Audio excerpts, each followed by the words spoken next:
German sips with a grin so wide. Pogs on the table can't hide his pride. Creator in the corner starts to glare. Madness sparks and hate fills the air.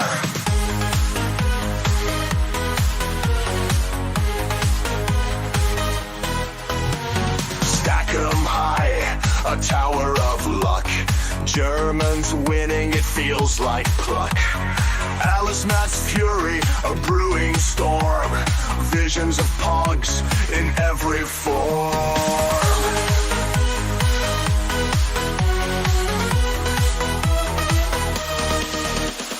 Pogs are spinning, tables turning.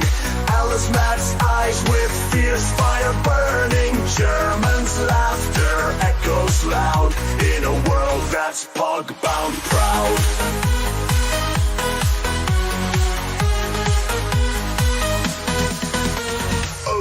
Matt sees and he's mad insane. Eyes on fire, can't take the strain. Pogs and pieces drive him to pain. His patience snapping like an old chain.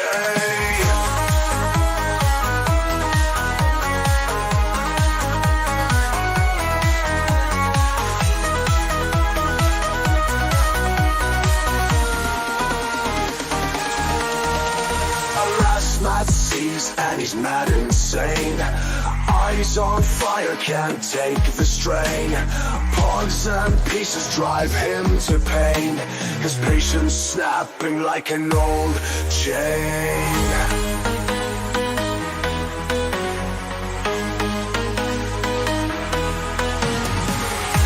Das nie gewinnen, enden Mann. Das nie gewinnen, enden Mann. Alas, my fumes can't take no more. Pogs and slammers hit the floor. It's not about the game you see. It's about what fun could be. Das nie gewinnen, enden Mann. Das nie gewinnen, enden Mann. Das nie gewinnen, enden Mann. Das nie gewinnen, enden Mann.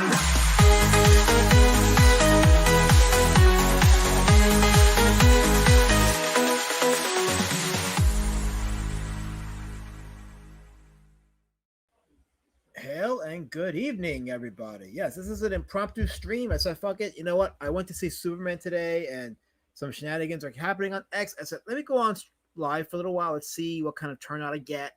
We'll make it an interesting stream, but hopefully one that will edify you guys tonight, and one that will inspire you, because Lord knows we need some inspiration. So I figured I'll just fire up a stream here. My good friend Helmet is there. How you doing, Helmet? Oh, I got that stupid overlay thing going.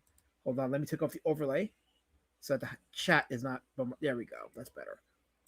So yes, Helmet with the racism, always. Mugen1 says, hail Mugen. Welcome Mugen. Welcome to see you here. That made no sense in English, but it made sense to me, so I don't care. Tim Wilson says, like an old chain. Is that what he says? I thought he said like an old champagne. Whoever made that song up there, English wasn't that good, because it sounded like old champagne. Oh, look, that's a Q&A. What's kind of Q's? Is that, I did write Q&A, right? Yes, I did a Q&A. So that makes no sense, Kaz. Can you make it make sense? Make it make sense to me, please. I just want to make sense. Naz Panda, what's going on, my friend? He said, what's up, Elizabeth? I had no idea you were going live tonight. I didn't either. This is impromptu. I just said, fuck it. I hit the go live button, and here I am. Luckily, I just happened to catch at the beginning. Well, hopefully, I can provide you a decent stream tonight. I went to see Superman tonight, James Gunn's Superman. There was that. There was some X, as in X Twitter, shenanigans. Oh, thanks for remembering my birthday, Kansas. I appreciate it. Thank you. And there's an off chance I might get a super chat or two. I don't know. I'm monetized, but I don't get super chats. So for some reason, like nobody wants to pay me to do anything. Like, y'all want your freebies from me because you think I'm colored, that I'm supposed to just like do what Massa says, right? Because Massa tells you something, and Massa has to get for something for free, right? No, I don't do stuff for Massa. I get paid. What's up, Dark Kid? Welcome. Good seeing you here. Hopefully, I can entertain you. Okay, Kansas, that's a question. Yeah, shenanigans, Tim Wilson. When is there no shenanigans on X? Anyway, Kansas says, my first question is, what the F happened to your head to make? Okay, you that was your loan free question. The next question, you got to pay me now. Just for that. Now you got to pay me. Osprey says, who is Al? I don't know who Al. Okay, I don't know who these people are. I don't know why they make up these names. I don't know. I'm not going to authorize it. I'm not going to validate it at all. I'm not doing it. Timola says, I have even better news.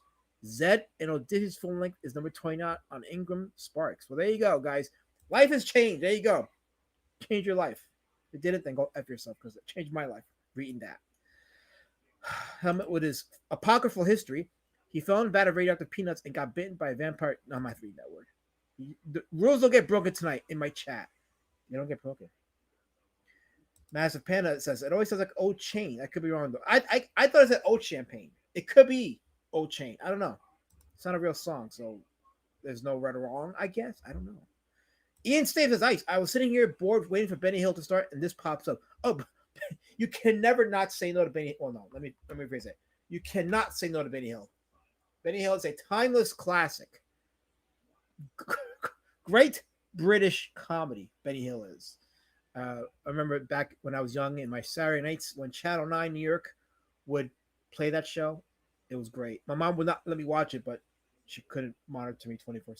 So when that show came on, I was hooked. And one of my favorite Benny Hill skits when they did the HBO specials was the A-Team skit. That was hilarious as heck. I got to find that on YouTube at some point. I got to rewatch it. Oscar HS has a question. Why is your camera a potato? You know, you guys have a golden opportunity to ask me legit questions, and you're wasting it on fluff. Why is my camera a potato? This is a once in a lifetime opportunity for you people to talk to a legit professional comic book creator, and this is the question you're asking. Like, you guys are blessed with having guys like Todd McFarlane, Frank Miller, and me. Like, we're the greats, and this is what you're wasting your Saturday night asking. That question. Come on, do better than that. Do better. So I guess if I super chat, you know the D thing is going to get. Oh, I hope it's not that D thing. I really hope not. In case that's skirting the rules. $5 stupid chat. Why are you getting? You know, I thought about you people. Yeah, you people. I thought about you people. I said, let me go on live, get my family online together so we can have a home and feel inspired. But no, you want to clog my chat with stupid chats. Well, I hope that was worth it. I hope it's tax deductible, Kansas. I really do.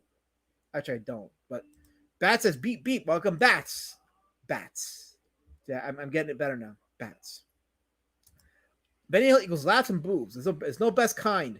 No best kind. No better kind. Helmet says, if I need him, okay, I'm going to send you the link, Helmet, because, yes, I probably will need you, because why not? Why not? Did I say it right? No? Well, I don't care. I'm saying it wrong because I'm a dreamer of the dream, right?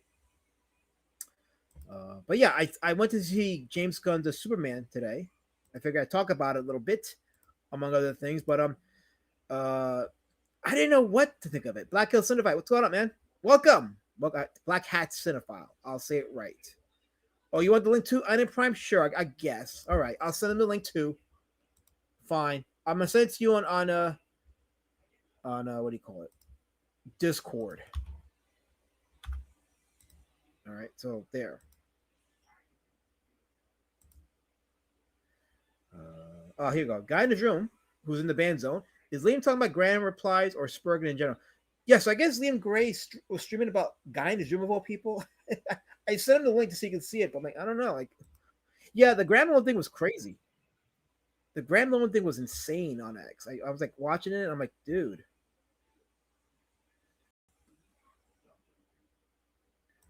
I don't know, Colonel Moore. I don't know why they give me a hard time. I think it's just pent up racism. I think it's all coming out. I do have it hard. Life is giving me a bag of lemons. It's not right. Yeah, I know what you meant, Dark. I read you perfectly. I know what you meant. So, okay, I have a guest in the back. I guess I'll let him on because I gave him the link, so I asked for it. So, which one should I give him? Screw it. I'll give him this one. You know what they say? Nobody gives a hummer like a gummer. Hello, my friend. How are you doing? I'm trying to fix the. There we go. I got it right. I saw Superman today. Oh, pray tell. I don't know what to think of it. Like I came away. I wanted to help people after I finished seeing the movie. I wanted to help people. I was like, you know what? Let me help people and save squirrels and stuff. But then I'm like, he needed more scenes of being heroic and just getting shit done. I feel heard like there was literally a 12-minute scene of him and just Lois talking like it's a freaking episode of Sex in the City. No, it wasn't that bad. And honestly, I know what scene you're talking about. That scene wasn't that bad. It looked bad in the previews, but I watched it and I was like, it's not that bad. Trust me, that was the least of the movie's problems. Okay, let me solve this problem for you, Lasmet, since you seem to be a little iffy about it. If I was to sit you on an island all by yourself and you only had 2 movies to watch to choose from, either Man of Steel or this new Superman movie, which one would it be? This one. Really? Yeah, and I'll tell you why. Because I came away feeling hopeful with this one. And that's how you're supposed to be watching a Superman movie. Wow. Yeah. Wait. Before I go on, let me read this super chat this is a real super chat from Oz Great Sage. Thank you for the super chat. He says, "Why are you gay? Your communita massa says quack, duck boy, quack." Why are you gay? Who says I'm gay? You are gay. You are quack. You are duck boy quack.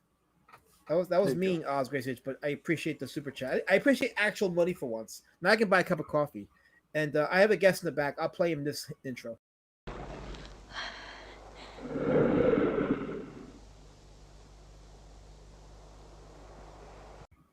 Our good friend Helmet.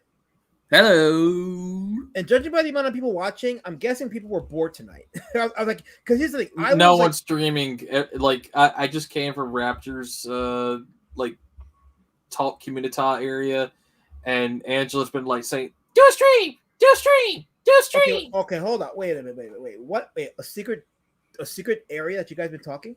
No, it's a dead yard. You know, like how everybody gets into one of those dead yards and starts. Everybody but me, right? Everybody but me.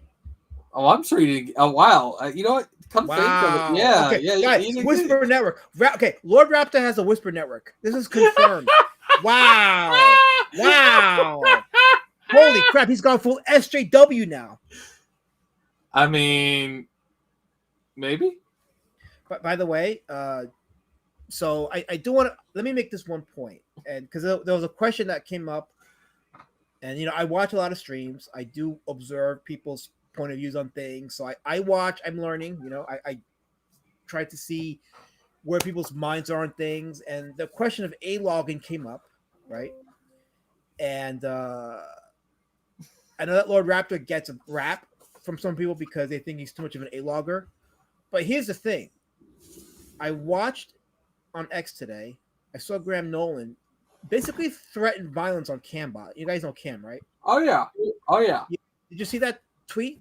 I was there for the whole kerfuffle. Yeah, I watched it unfold, and I'm like, dude, like, this is why Raptor needs to do his thing, because this crap of, like, threatening violence on customers or former customers because they have an issue with how business is being run, it's like, no, that's not how you do things. That's not how you go. You just don't say anything. You really just don't say anything. But hey, go ahead. If Grandpa want to catch hands next year on Heroes Con, do it. Show up. I mean, if you're gonna write a check, do it. Yeah, absolutely. But still, I'm just like, that's not it. Like, where did things go wrong? Like, where did this thing go wrong? Like. It's pathetic. But that's CG. I'm not joking. Like, hold on. Like, I'm not joking. It's I do what I do because part of me is because I'm a filmmaker, so I like making documentaries. But I also don't want to just do catch every single negative thing that happens and make a video about it either. So like, I pick what I highlight, but then the other times I just want to create and just do things and Prime, stop playing with your Legos. Yeah, stop typing up. Stop typing to your stupid network. You know what? Just for that, I'm gonna do it more. What's good, Andy Gutierrez? Welcome to the chat. And Prime's being a douchebag, so please forget Prime. Andy. Please forget Prime. Richie Dukes says, "Laza, my favorite Cuban lesbikini fish peanut." You actually typed all that. He actually typed all that. But I'm reading what's going on with Graham Nolan and him arguing with people and basically doing the whole tough guy thing, and I'm like, is that really like, is that really you know, I'm just at a loss for words. I really am. Like this is like you gotta highlight this bad behavior. You have to highlight it because if not, it becomes the norm. And it's like this is shit we used to speak out against when the pros in the industry were doing it to people on X back in 2017, 2018. And So do you want to change it up right quick before we go back and depress things? no, change it up, please. Change it up, yes. So I got Grok to make two images of two actors to see how they would look like in a feature film coming up in the next 1 to 2 years. Right. Share my screen. Oh wait, that was you. Hold on. Let me see. What are you showing here? Yeah, look, that's what Emilio Estevez and Christian Slater could look like in Young Guns 3. I'd actually watch that. Yeah, look at that. Look, it's like The soundtrack for Young Guns 2 was awesome. The Bon Jovi soundtrack. oh hell yeah. That was one of the great soundtracks of films of all time. I love that soundtrack. That soundtrack is why I watched the movie because I'm not a fan of westerns, but that music said, okay, I'll watch the movie. And then I went back to watch Young Guns 1 and then Young Guns 2. So I was able to watch it in chronological order. But if it wasn't for the Bon Jovi music, I never would have given time to Young Guns. I know. And shit. Music brought you to the Western movies. to those two. And then the Man with No Name trilogy, the movies, those are good too. I learned to like spaghetti westerns, but outside of those, I just don't do westerns in general. Yes, Bon Jovi. Shit. Yes, Bon Comics. Bon Jovi did the soundtrack for Young Guns 2. Blaze of Glory was like one of the best songs of 1989. No, 1990. That was Young Guns 1 came out in 88, and I think Young Guns 2 came out either 90 or 91. No, it was 1990 because I remember the summer of 1990. Oh, okay, so it came out 2 years later. Yeah. Tim Mo says, might have changed to Old Guns, but I'd still watch it. Yeah, the title should be changed to Old Guns, technically speaking. Let me shout out to Lady Shadow Band. Hey, lady, how you doing, my love? She's in the chat. She's here, hanging out with us tonight on the 33. Okay, so we have 33 watching. That means 33 people were bored tonight. I had this feeling. So I was doing some work, right? And I had this feeling that people are just because there's a lot of activity on X, and people are like, I know that I got the sense they were bored.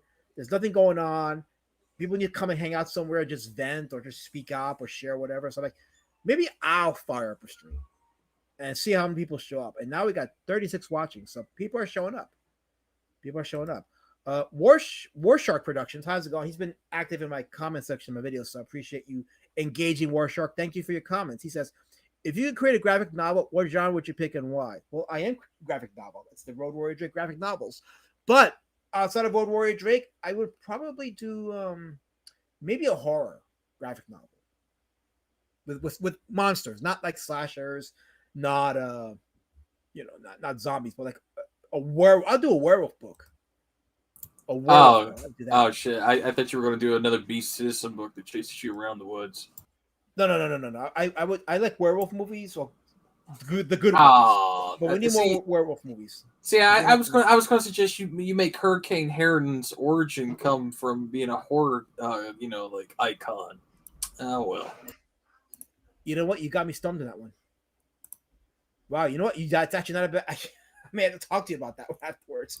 Yeah. Matt C says, "Why does last month like James Gunn fuming all over another superhero franchise? Does Superman have to be Guardians of the Galaxy to be cool?" No, okay. So Matt C, let me clarify something. I was torn with this movie because there was a lot of good things about it, but the bad things kind of like rubbed me the wrong way too. So I didn't know what to think of it.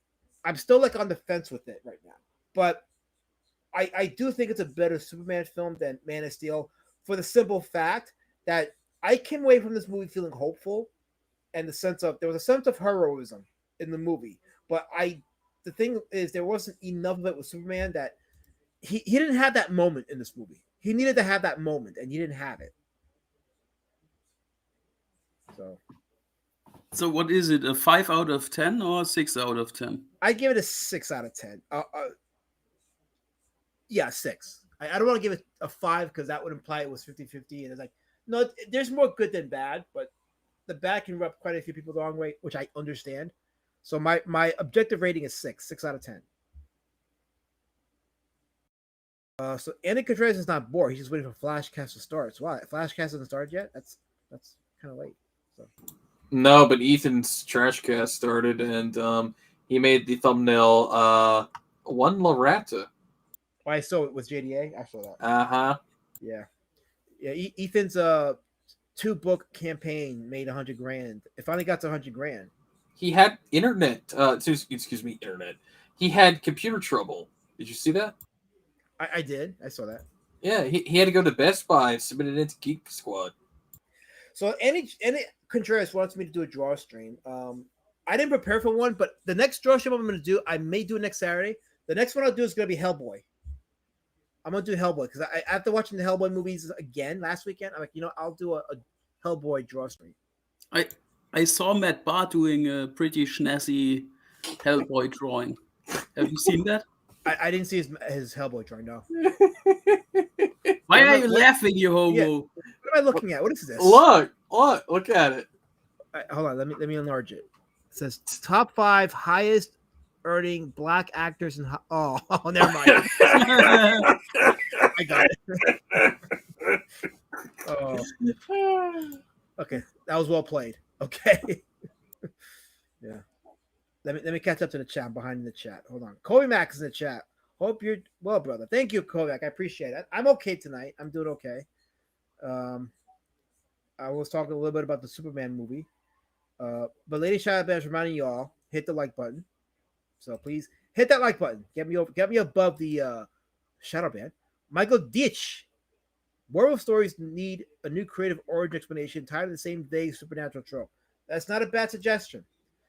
I do have another horror film under me, so I should consider making a werewolf film. Oscar Sage from another super chat. Thanks. That's Australian $5. I'll take it. Thank you for the money. He says, "Did you like Crypto? Asking for some little gay dogs. Also, why do you have a potato cam? My camera's off. It's off. Okay, you happy? It's off. So don't attack my camera. Don't attack my camera. But yes, did I like Crypto? Crypto wasn't annoying. He was kind of cute in the movie. The women will definitely love Crypto. And I was thinking about my 2 therapy dogs when I watched Crypto. But yeah, the movie was more hopeful than anything. And Crypto kind of added to that. Yeah. I don't have planned to go to see Superman in the cinemas, but if I would go, I would solely go for Kyle Gardner. Guy Gardner wasn't bad in the movie. He was actually pretty good. If you're a Guy Gardner fan, you will like this movie because there was a genuine fear that he was going to be portrayed a certain way. But no, if you are a Guy Gardner fan, you will like Nathan Fillion's role in the movie. So let's ask the hard question that no one seems to be answering. Is there any reference to Batman being in this universe at all?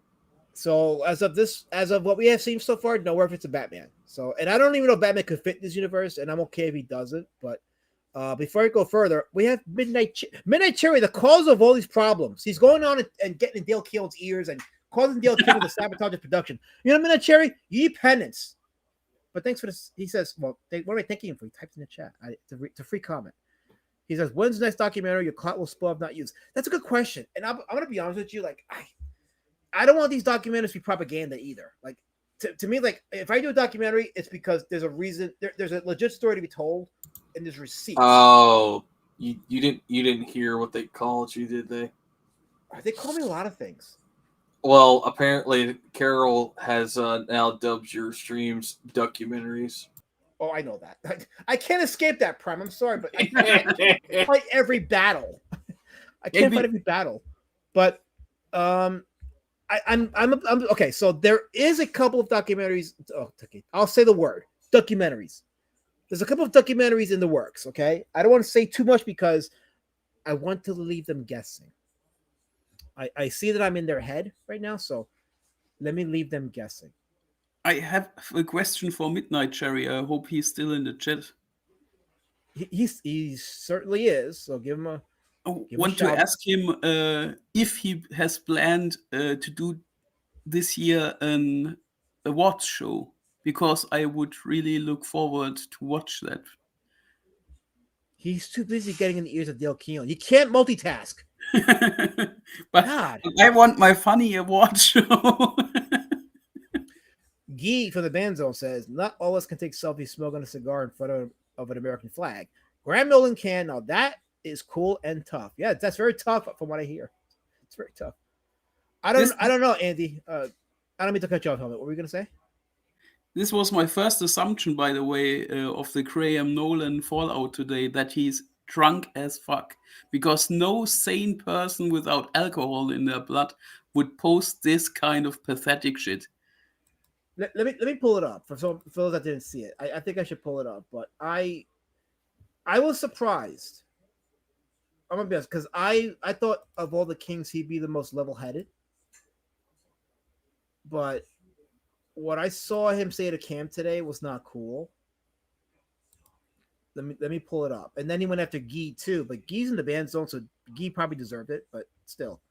Let me pull up. All right. And I want you guys in the chat. You tell me what you guys think. I want to hear from you guys in the chat. Let me hear your thoughts on this. Oh, wait, before I do, my girl, Georgina Floyd. So precious, so beautiful. So wonderful. I'm not worthy, Georgina. I'm not worthy. So there we go. There. Okay, so now it starts off with a shitpost with Graham, which by the way, I don't have an issue with the shitpost he did. That's fine. You know, you can go on and do whatever on bags. That doesn't bother me. But he says this Cuban cigar is being smoked in honor of all the CG fans that came out to support Ethan Skyler and help silence the haters and push his newest campaign over 100K in less than 24 hours. Well done. You guys are the best. Hail. Fine. I mean, look, I don't have an issue with that. Some people call them task on the haters part, which is fine. They have the right to do that because of the gaslighting that has been coming out from the Kings. No, I have to call you out, sir. I have to call you out. With shipping and taxes, it's only $50,000, sir. I was gonna get to that. I was actually gonna get to that, believe it or not, because that the numbers are shenanigans. But regardless, Cam here says haters in quotations because he's referring to Graham's comment about the haters, right? Silencing the haters. So Cam says, GFYS, you know what that means? It means go fuck yourself. These are customers he screwed over. What a total bitch you turned out to be. So Graham replies, tell me in person, then you could be bitch slapped. You probably like it though. So this is the comment that he wrote, and that resulted in a firestorm. Can you send me that, please? I'm going to archive that right now. I'll send you the link for that. And there we go. Read that whole thread though, because it's insane. Oh yeah. But it was just insane. And he said, I find this whole thing interesting, especially one day after Shelley Lobresti decided to be a fucking cunt on X for no reason. That's another. Yeah, I saw that. It has to be said. I wish her well for her health. I know that she had some struggles with cancer, but fucking cunt, shut your fucking mouth. KSS says, will your next documentary feature another KSS? It will always have KSS close-up. You have to do the thing, KSS, every time. Once it's announced, you have to do it. And then I can feature your close-up. So that'll be our thing. So, oh, wait. So Lady Shut Up, it says, surges for adoptable dogs have went up due to the new Superman movie. I don't believe, I don't doubt that, is what I meant to say. Yeah, there was a thing about how he's handled the movie, and I think women will definitely cling on to this movie because of I will never watch another comic movie. Yuck. It's a thing. Superhero fatigue is a thing. It is a thing. So, and I am not. And archived. All right, very good. And no, I'm not. You may not be catching me talking about Fantastic Four because I don't plan on seeing that movie. So, I was more looking forward to this one, the Superman movie, than Fantastic Four. What, you don't want to look at Pedro Pascal play Pedro Pascal for the 400th time? You had me at Pedro Pascal. Well, you lost me at Pedro Pascal, I should say. Like that guy hasn't done anything relevant since Game of Thrones. Hey, did they cast Zendaya as the Thing? No, they casted her as Shrek's daughter. Midnight Cherry's echoing the Martin Scorsese sentiment. Comics ruined the medium of film. Interesting. You know what? The trailers suck though. I don't know if it's because of comic book movies, but modern trailers suck. Well, here, let me fix that. Speaking of trailers, so we have Stranger Things 5 coming out, and they're going to make it a 1-part in I think late November, and then they're going to make the second part come out around Christmas. Yeah. But do you notice anything about this this logo presentation? Yeah, it says 5 nigger. Oh, I mean, that gets cooked out in the editing. But anyway, yeah, it says 5, I guess. Yeah. It says the word I said twice on your stream before. Yes. Okay. Okay. So I wasn't joking. It really did say that. It really did say that. Yeah. Holy crap. Yes, Raptor was the first to call it a duck. I know he was. I'm behind the chat, guys. So I'm gonna scroll down fast. Hold on here. If I skip you, Hen, I got a bone to pick with you, Hen. A playful bone, but a bone nonetheless. Like, you came into my chat on Thursday, a little hot and heavy, over something that had nothing to do with me.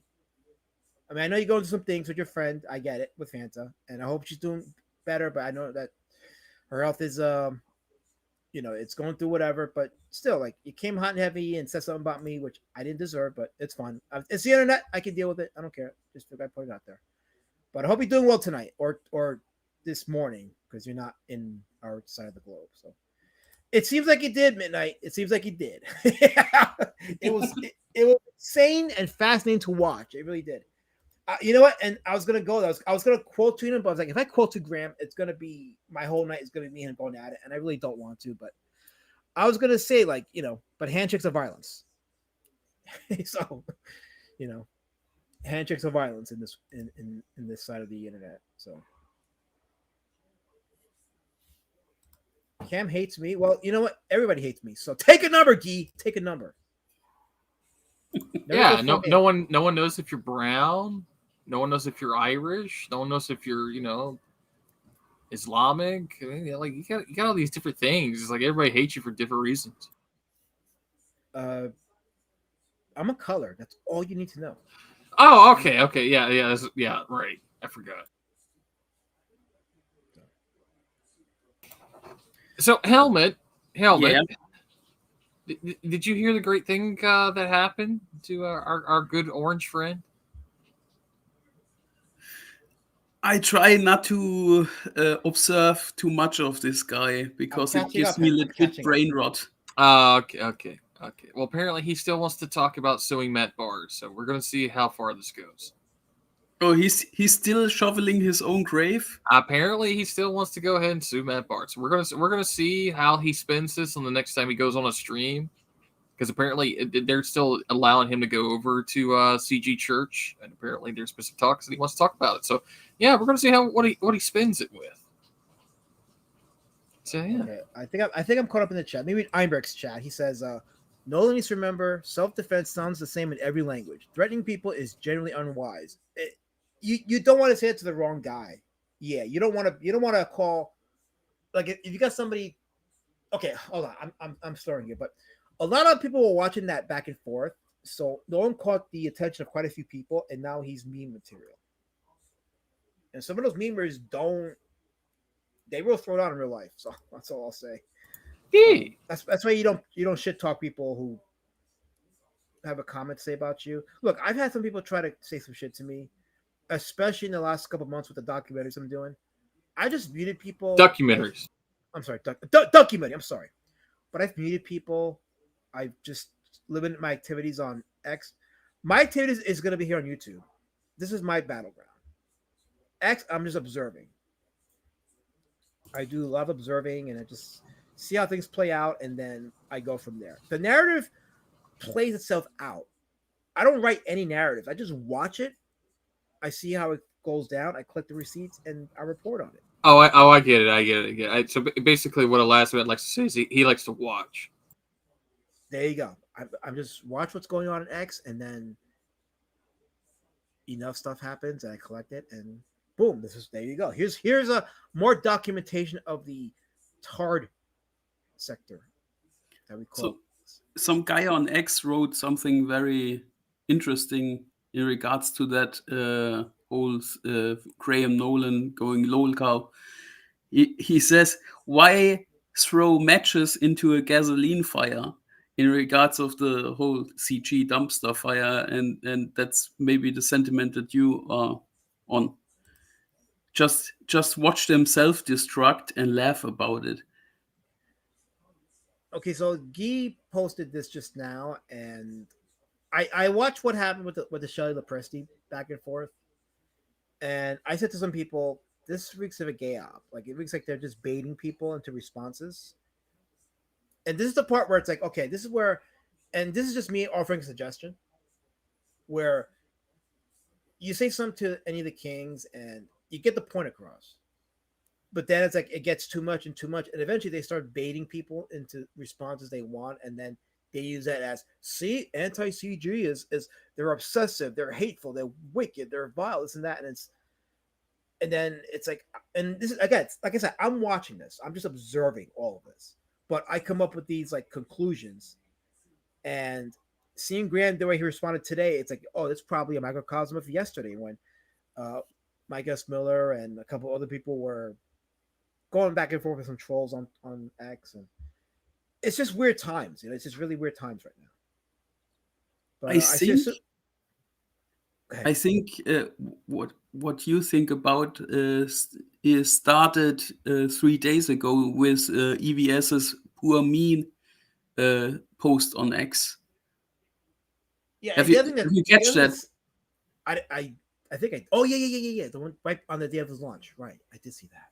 Yeah, they all spun their victim narrative the last 3 days to grab the last pity bucks. And the thing that sickened me was they're joking about Edwin's family tragedy. Like, that was in that sickened me as well. But anyway, $2 from Oscar Sage. He says, I don't hate you, Duck Boy. I hate your potato can. It's not even on. My camera's not on. Can you let it rest in peace? It's not on.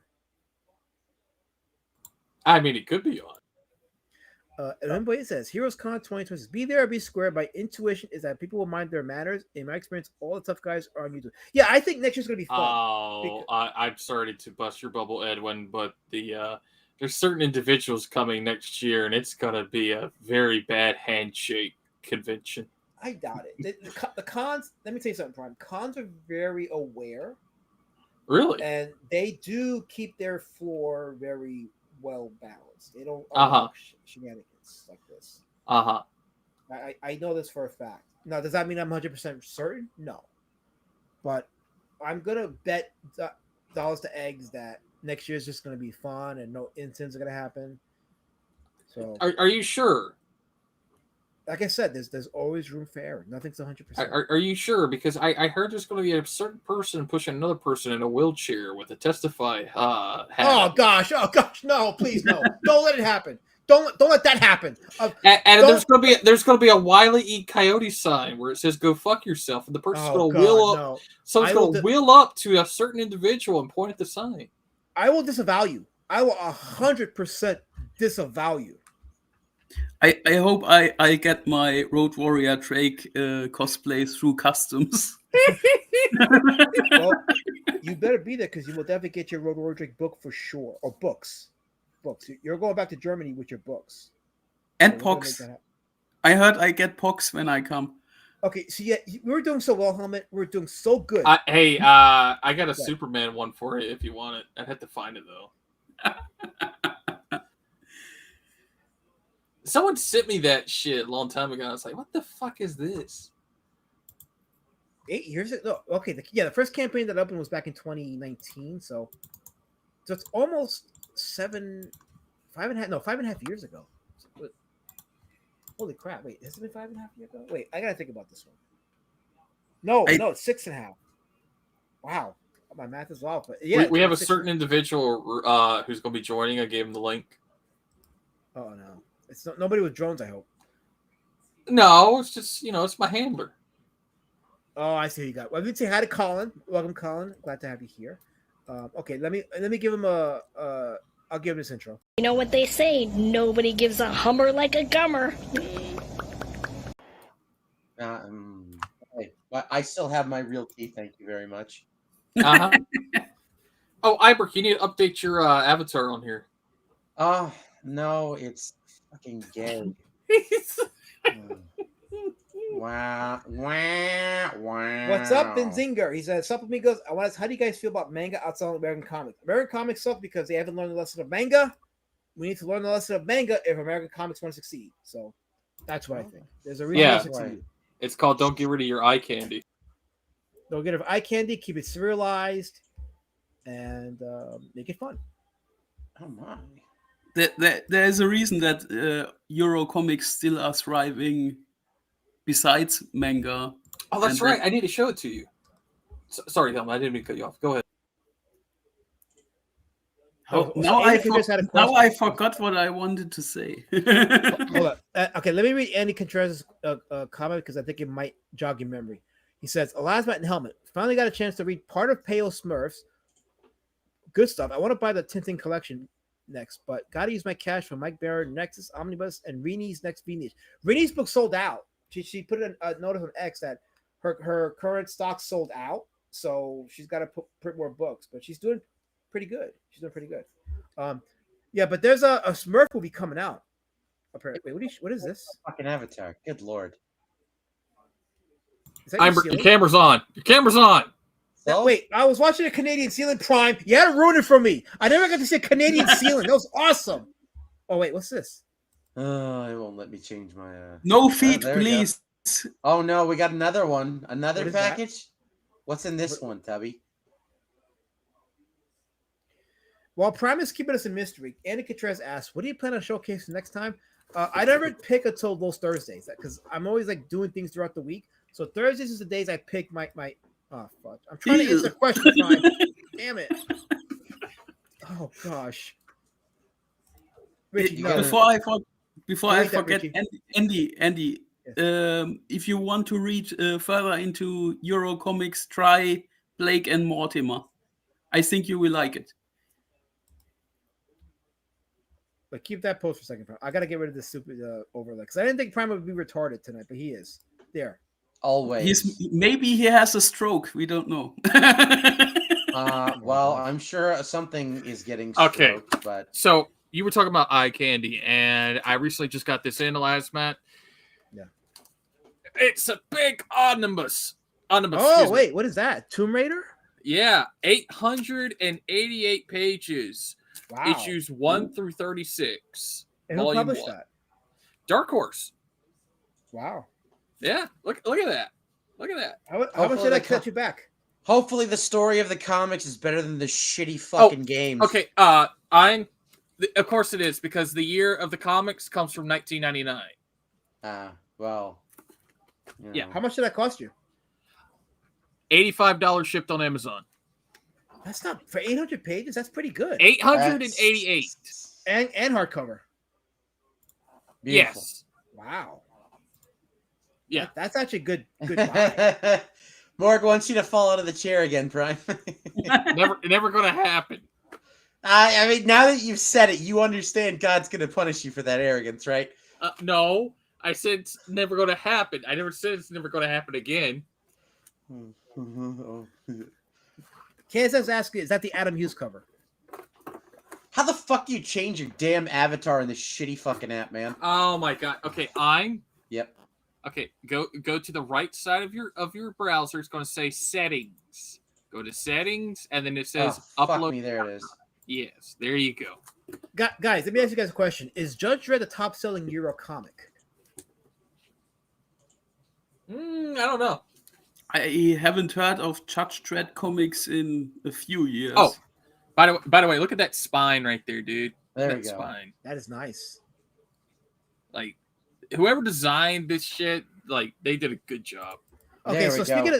speaking of hardcover omnibuses, so Ripper came out with the omnibus of all his comics from the first 3 years. I'm almost contemplating on getting that. Yeah, I'm also seriously considering buying that. Yeah. Yeah, because I was waiting for the Yaira collection, but he's got all of it. He got the Isom, the Yaira, what is it? The Yalen. There we go.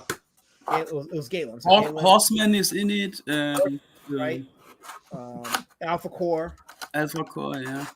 So that's And the I first think he will put all the mini stories from the Ripper scenes in it. Oh shit! I got an Amazon deal on this before. Wow. Okay, so you want to know how much original retail price on this is, Lasmat? What's that? 120. It's supposed to be $99.99 Canadian, $130. Yeah. Holy shit! So Amazon gave it to me cheaper than it was supposed to be. So you paid basically $20 less than you were supposed to. Yep. That's fucking That's a great. sweet deal. That is a sweet deal. Yeah, Tim Wilson, that's a nice find. Tim Wilson, the creator of the Melvins. Beware the Melvins by Tim Wilson. Two Pump Chump says. How many pages are already stuck together? Ian Stabe says none because it's still in the plastic shrink wrap. 43 people in chat, but last night I can't keep up with that. He's used to 7 watching this. I know, right? I know, That's right? It is. I didn't even minute to process it all because anything past 10 is like holy shit. I'm viral. So. You Why might are need here? you might need to put your chat in slow mode. Morg, I don't know have how you to been do that. keeping up with the Grok's insatiable interest in struggle snuggling Will Stancil? God, that's funny. I don't know how to do my chat slow mo, so I can't do Yep. it. By the way, before I forget, have you guys heard that the biggest pedophiles in the universe is maybe cancelled? That could be. Wait, what? You gotta be specific. Yeah, He's talking about Dick Masterson's. yes, exactly, the receding hairline in person. You mean Juju the cow? Juju the cow. Oh, Morg, did you miss out on that? Oh no. Yeah. Kino Shea decided it was a good idea to ask Grok to give detailed instructions on how to struggle snuggle Will Stancil and avoid catching AIDS, and it did it, and it got Kino Shea banned for like 72 hours, and after they nerfed Mecha Hitler and took out all of his racism, for some reason, they left in Grok's desire to make Will Stancil rape jokes. So you can still get it to... Every single checkbox that you could check to get your channel struck, I'm just checking them one by one right now. That's right. Every single one. So if you see my channel struck tonight, guys, we'll call it the Einbrecht special. It's absolutely amazing. Absolutely terrible. But yeah, what was this about the BIP 2 show getting canceled? Which I don't believe, but what about it? Wait, what got canceled? I think Helmet was saying that show's being canceled or something. I don't know.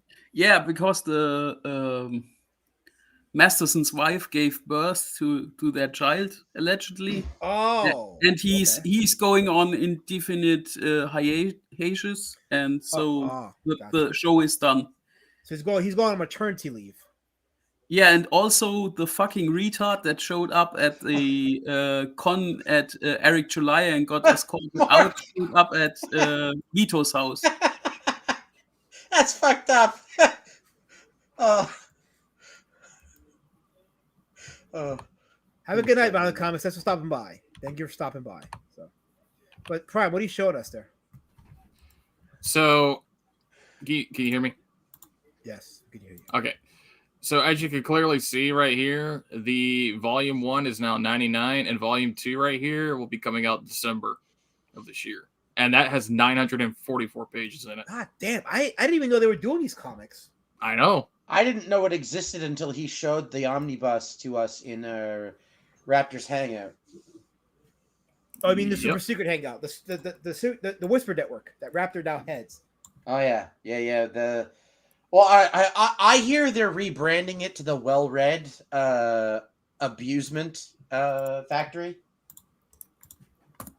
I can't keep up with. I can't keep up with all y'all's beefs. So I can't either. I try to stay neutral. I really do. Like I don't get involved in people's beefs. Like I think it for my own mental health. I don't take sides because I do want to be as cool with as many people as possible. So I hear what people tell me, like what their issues are, and I just listen to them and I stay out of it. But I look up every 5 seconds and people have found someone else to fight with. I don't try to keep up. I just let them tell me the stories and laugh. I think that's what I do. I just let them tell me the story, and I hear it. KSS asks, Raptor Super Secret Whispered Network. Yeah, exactly. It's Raptor Super Secret Whispered Network Hangout. Pure SJW. Because now he's big and now he's gone full libtard. So there we go. Yes, that's right. Well, he's coordinating with Word Campaign. What did you expect? Dude, any reasonable person would beef with fucking side scroller Craig, though. That fucking faggot. Like, let's be clear here. Checkbox number 5. Okay. Sorry. I just don't like this. This dick muncher. Euphemism. Please. Yeah, he's a dick muncher. This fucking oddball. Like, I don't like DSP and I don't like Craig, but this gay shit that Craig did, where he and what's that other queer's name? Adam something. They had him onto side scrollers. DSP onto side scrollers, and then they ambushed him about a slavery joke he made years ago. Like, DSP is a piece of fucking shit. Like, I don't like him. He's an obnoxious retard, but at the end of the day, he's just a moron on the internet who's fleecing money from other morons that are dumb enough to give it to him. Just let people make fun of him. Like, you don't need to, like, do hard-hitting journalism on this dumb fucking dipshit. And they're whining at him about, these fucking free speech people, quote unquote, are whining at him about a racism joke, a slavery joke he made years ago while playing some trashy fucking visual novel.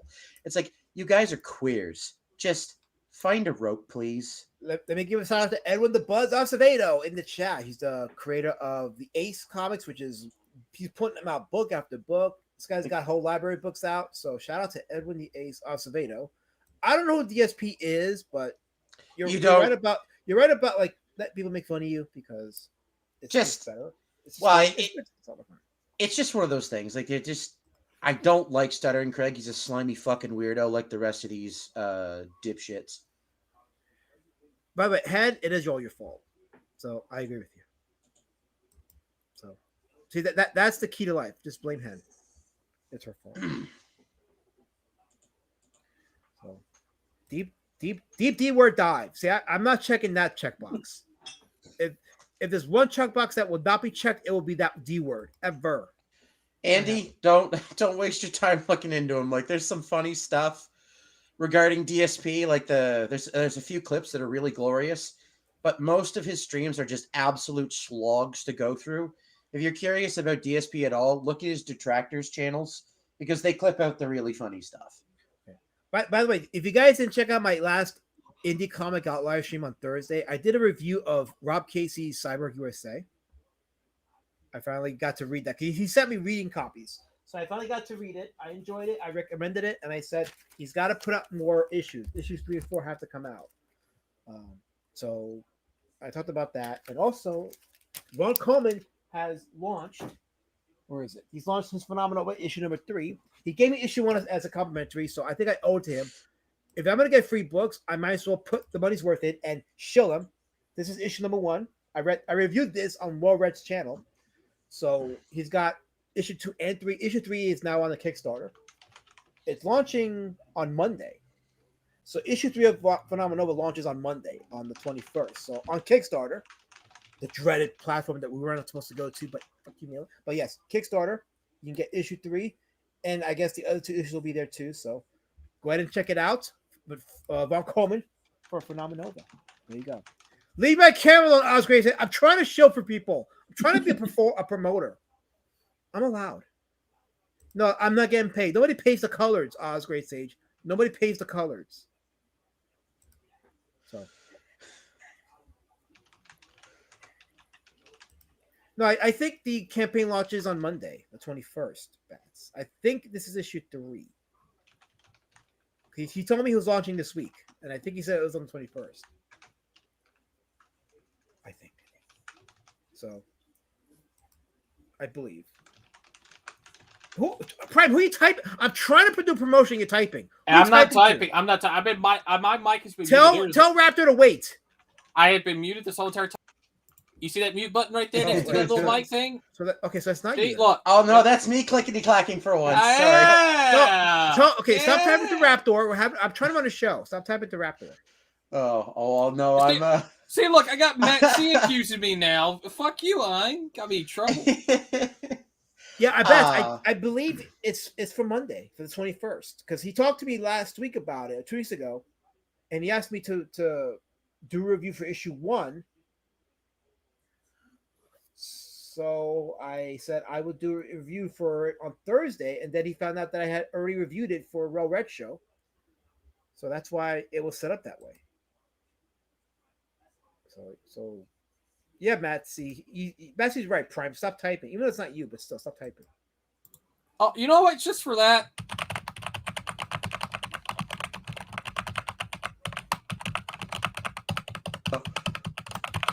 There you go. There was a stream that Testify used to show us 2 writers who would just spend the whole stream just typing. You guys remember that? You know, his name keeps coming up a lot this week. What does? Testify. Oh yeah, it's curiously. That was I'm Breck, Kirk. That was me, Kirk. Sorry, I forgot to mute my mic before typing. You know. Okay, hold on. Okay, so it is August 1st. So then why am I doing early promotion then? I should not be doing early promotion. My services were abused. I am not going to be abused by this community doing free promotion and giving wrong dates. That's an abuse of privilege. You see, guys, when I talk, I'm not joking when I say that I'm being racism.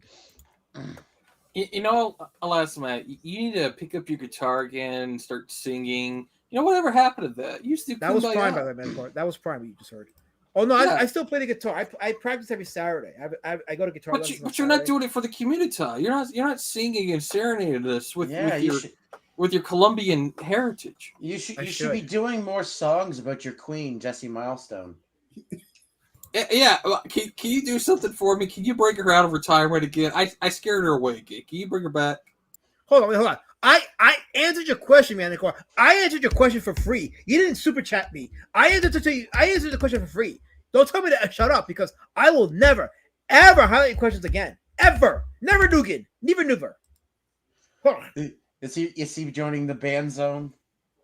No, see, that's what they want. The band zone wants that. Oh, they want more people in the band zone because they think it's going to empower them, but no, it's not. It's not. Just for that, I will. Please, God, no. just for that, I will now. Now I'm going to. When I'm done with you, Guy, you're gonna wish I was Graham Nolan. You gonna give him a firm handshake? Absolutely. You better watch out, man. He doesn't have a soft handshake. He's not George W. Bush. My handshakes are destructive. They're so destructive they made Hank Hill blush. To be fair, some person, I think you need to clarify, because I don't know if you mean me, Prime, Einbrecht, or Helmet. So, it's got marbles in his mouth. It's probably me. I've had a fucking sore on my fucking lip for a week now due to the I told you not to blow that meth addict. I am not spurging out bear. I'm just correcting the chat because I'm not gonna have my services abused.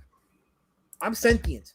I deserve better. Yeah, it's apparently a canker sore I got from drooling too much when I woke up in the middle of the night. So yeah, drooling too much. Yeah, drooling too much. Well, next time pronounce it drooling instead of drilling, because I just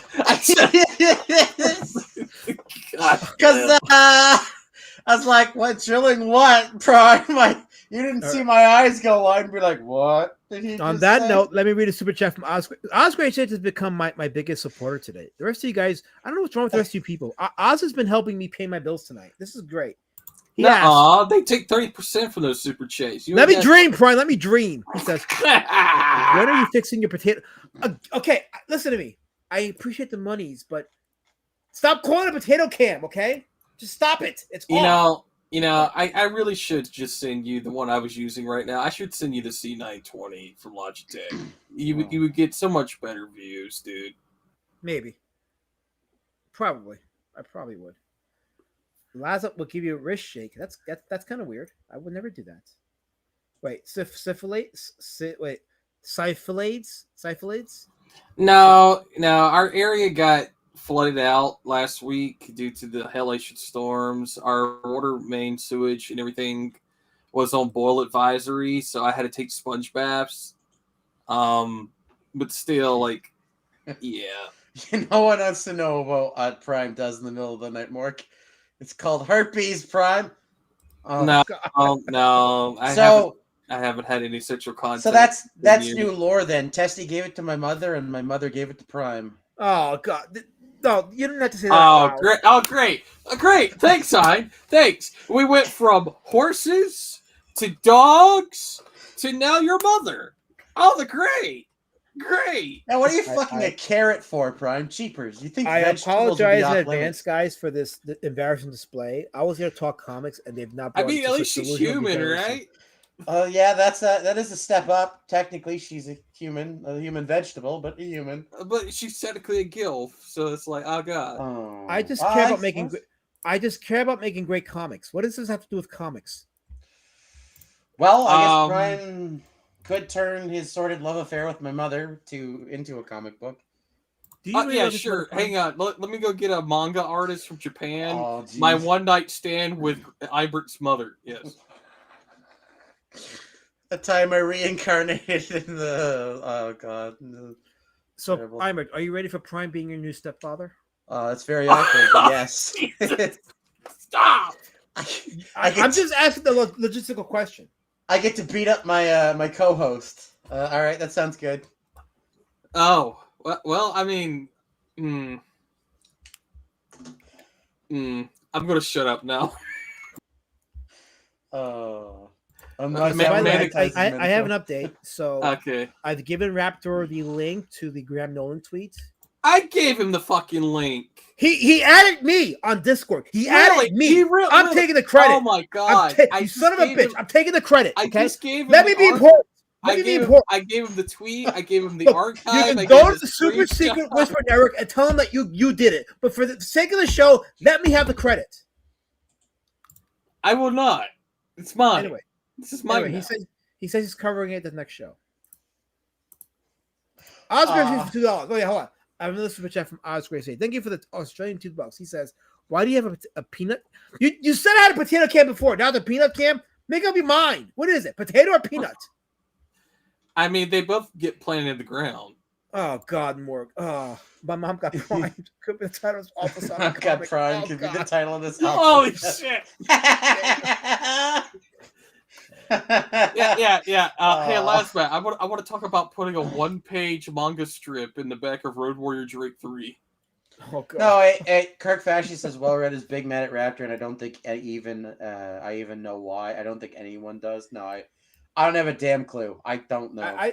Here's my opinion on that. Just watch the streams and enjoy yourself, and just be glad you're not Yeah. in the middle of all this because it's. Watching the shit with the Kings and Graham Nolan struggling out is a chore as it is. Graham to be in the Nolan middle- telling Graham Nolan telling Cam to come to a con so I could slap the shit out of you. Like what? Yeah, that's What? Pittsburgh. Holy fuck! Dude thinks that shit's manly. It's not manly to threaten someone. You retard. Yeah, so it Like- looks like Google is on extra force tonight, withholding comments. So It's like Yeah. if the first arrow, in your quitter, yes, Prime then slime. Oh, damn it's it. getting worse.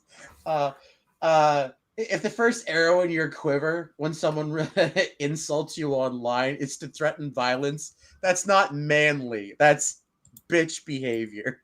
Women respond that way, you dipshit. Wait, we have a update in the chat. We have a serious issue going on.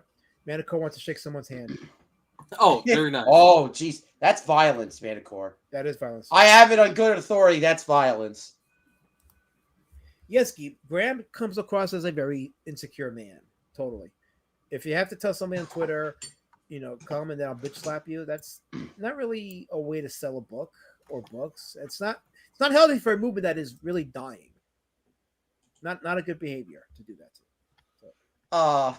Grok can't see my posts because I'm protected. I tagged Grok and said, "What is best in life and does it involve Will Stansel?" Very unfortunate. Prime, you should you should tweet it. Tweet it, Grok. Wait, hold on. There's a threat to my life right now. Stop. A threat to my life was just posted. Kirk Fashy says, "I'll shake your hand." Oh no, this is that Manicore. Never mind. Okay, I approve. I approve, Kirk. There you go. I approve. I just want to make clear for next year Heroes Con, I only give out high fives. I won't shake anybody's hands. Oh, really now? Because Ibert says he's a good hugger, so you better start running. Well, yeah. I'm a pretty notorious hugger, so get ready to run. And for Ein and Prime, I don't have a Grinder account, so make of that. Wait, I have to ask Ibert. Okay, hold on. I gotta ask Ibert a question. Do you smell like onions? No, not that I know of. That didn't sound sure. Wait. What was the question? Do you I smell asked like? if you smell like onions. I mean, I eat a lot of onions, so maybe. Onions, garlic. God, I love. Okay, I get the question. She's asking, do you smell like nerds who go to cons who don't bathe? Oh no, gross. Absolutely not. Oh, thank God. Okay. Because if you're gonna assume me the hog, at least don't smell like onions. No. Okay, sorry. When I went to a con, it was an anime con, and it was not the smell of onions that graced my nostrils. Oh, it's the smell of thoughts from cosplay? Okay. Graced is the wrong word. I should use befouled. Yeah, I went to a certain anime con, and unholy is the best descriptor I can think of at present. Wait, hang on. So it wasn't thoughts and cosplay who smelled bad. It was fat people who smelled bad? Bro, no, it was the Narutards. Like getting within 5 feet of a group of Narutards at an anime con, I could barely breathe. It was like, what the fuck is that? I've smelled I've smelled corpses that smell better than this. How do you achieve this level of stank? I must intersect here. I must intersect because I got a comment from Hen. Hen, you don't really want me to kiss those retards. Yeah, no kidding. Okay. So before you say anything, I need to. What was it? I was looking at a comment. I know. I was just about to say, you didn't work. You didn't walk into an anime con. You walked into a Nurgle bin. Oh, you might be right, actually. This was the comment. Okay, he says we need to start using sign language, but that could be taken differently. Yeah, we don't want to use sign language in the space. That didn't work out well for Call Raider, so let's not use sign language. Oh, no. Don't use sign language. Some retard will think we're doing jutsu and join in and think we're Narutards. I don't want to be associated with Naruto.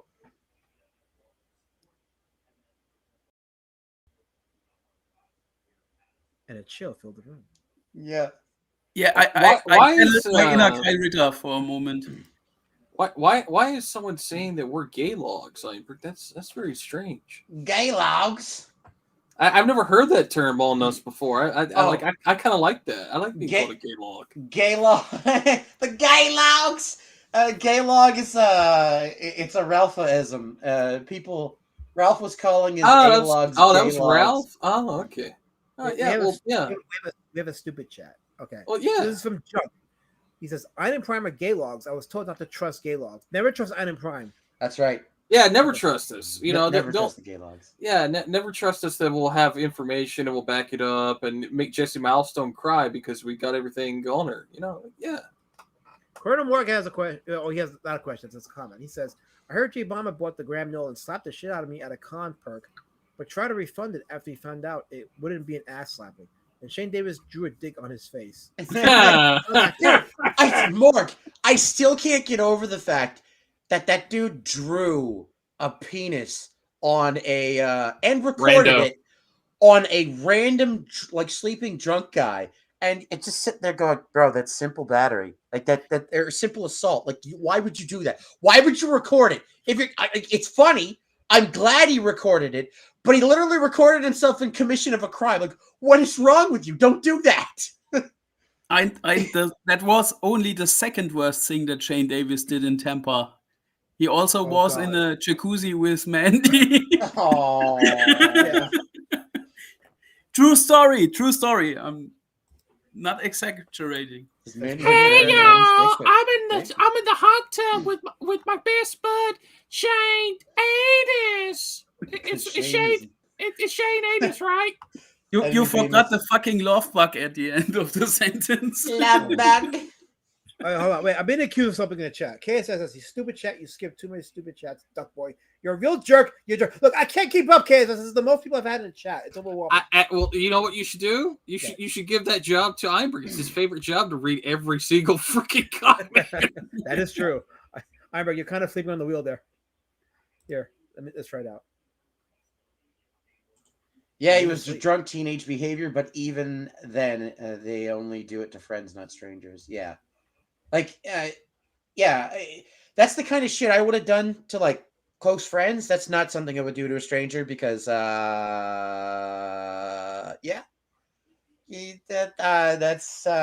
not interested in trying to dodge a legal charge. Like, that's, I still won't kiss you guys. No, listen. I don't know why that was even entertained to begin with. That's probably for the best. Prime would enjoy it.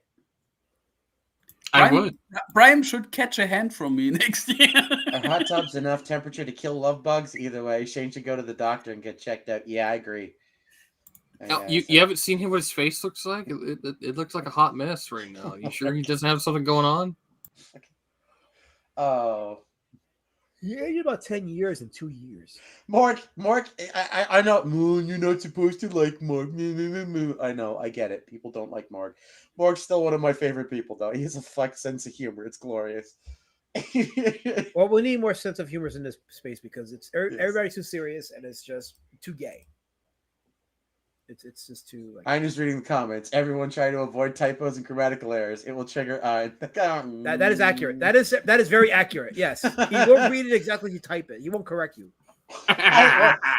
Sometimes, but yes, sometimes I'll catch myself and go mid sentence. Like you'll hear it. It's like, oh, it's brutal.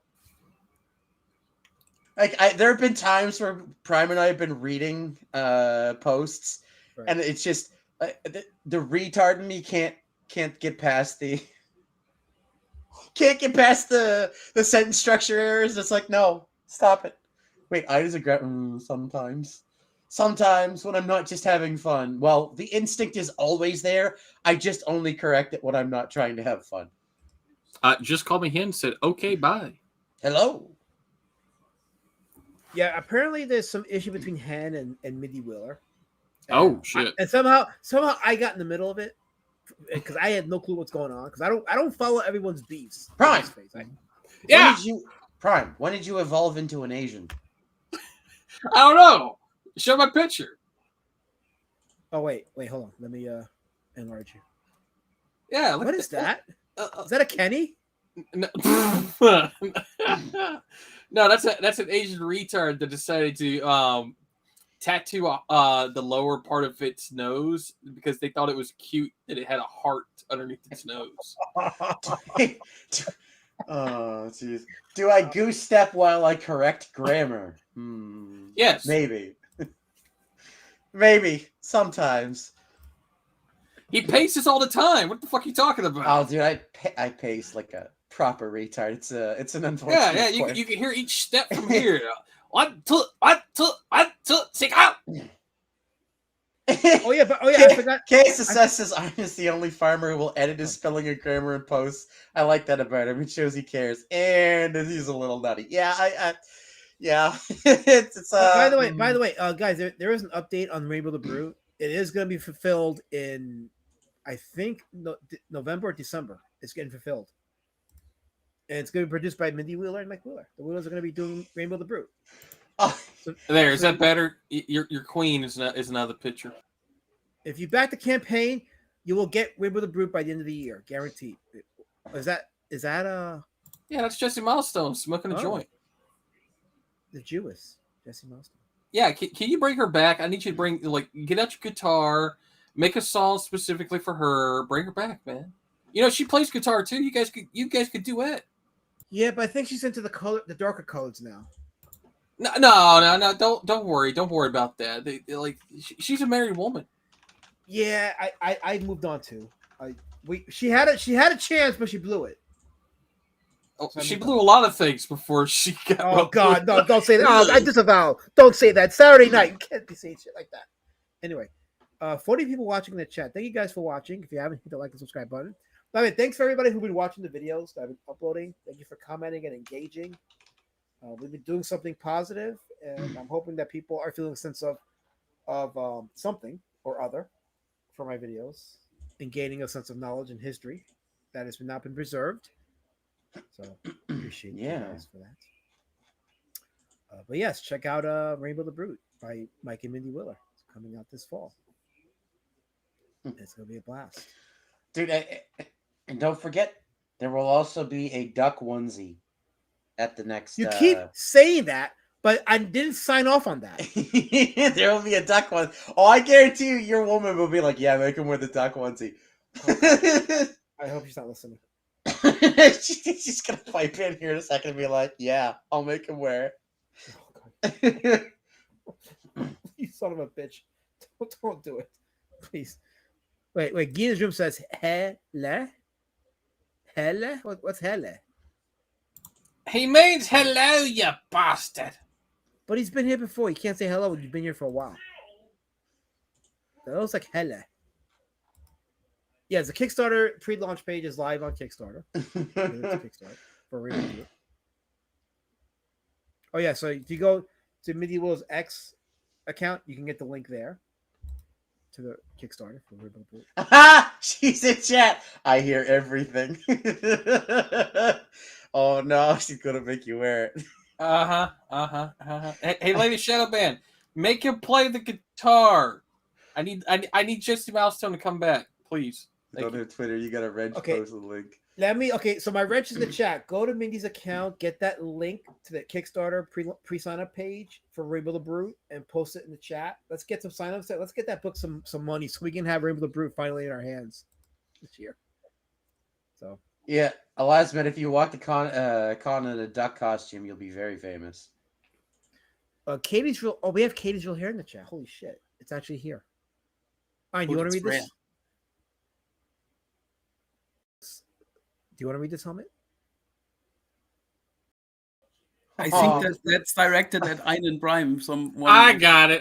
What am I reading? Okay. Oh, it's Einen Prime, the original reporters of my abuse. I thank you for retelling my story. Katie's real hair. Oh yes. It's, Katie's real hair is the true victim in this saga. Yeah, I heard something about that. I apparently Raptor believes that Well Red's like beef with him is because Well Red was compared to being like Katie did, and collecting information, and I told Raptor, I told Ein, I told him, I was like, well, it's probably because by calling Well Red like Katie did, he probably felt insecure knowing that he was balding just like her. We should all reread Omega Girl issues like 1 and 2 at least, and do like a review of Twitless's book. Well, I'm gonna review his books this Thursday because I just did. I really enjoyed reading the first 2 issues. The third wasn't out when I bought them. I have issue 1 in the PDF. He gave me issues 2 through I think 5 or 6 at the con. Oh, there's up to 6 now. That means I got 4 more to buy. Let's go. Yeah, so I had those, and let me just take. Okay, let me put my camera on for this, just for the visual. So it's issue 2. Oh no, sorry, it's issue 2 to 4. So I got 2, 3, and 4. So I'm gonna read these and review them for the next Indie Comic Outlier stream. And then after that, I'm going to read and review The Colossals by Ciderhead. So, finally got my copy. You finally got The Colossals? Okay. Yes, I got my copy. So, all is right in the world.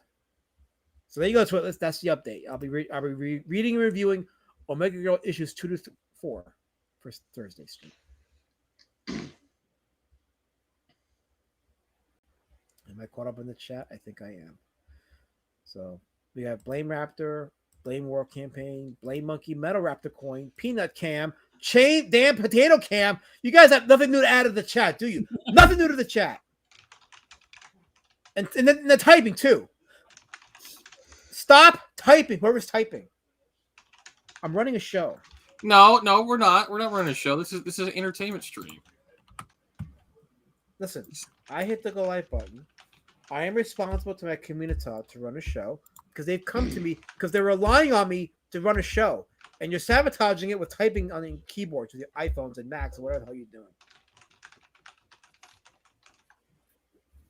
Wait. Twilla's asking, what is war campaign again? Twilla, you're the leader of it. Don't act stupid. You're the leader of war campaign. I outed you. You've been outed. Now people know the truth. Now people know that you are the real leader of war campaign. All these gay ops is all by your hands. So, yes, Oscar, hanging out. We're hanging out. I think. Bear, that was not necessary, Bear. I've been nothing but good to you. I've been nice to you. And the Biker Mice from Mars, that's an old one. Someday I'll level up to a cashew. What the fuck is wrong with you people? Why do you type this in the chat? I don't know. I think you'd rather be a Brazil nut, wouldn't you? I'm a human being, Iberg. I'm sentient. Human being? You are a beast citizen. I am. Listen to me, okay? I'm in the same community with Tom McFarlane and Eric Larson and Frank Miller and all the other greats. Okay, I deserve the same respect that these people get. Really? I do. Really? I make comic books. I do. I deserve respect. Case that says Prime types better with his feet than Elasmat does with his hands. That is true. Singularly true, but yeah, it is true. He also eats with his feet. Yeah, we saw that on my stream. Thank you, Helmet. We saw that. Yeah. Yes. You're welcome. I hooked him up on beefies. I have an update on that, Helmet. I found some beef sticks that taste almost nearly identical to beefies, and they're holistic kind that have like the good stuff in them, not that corn syrup shit in them.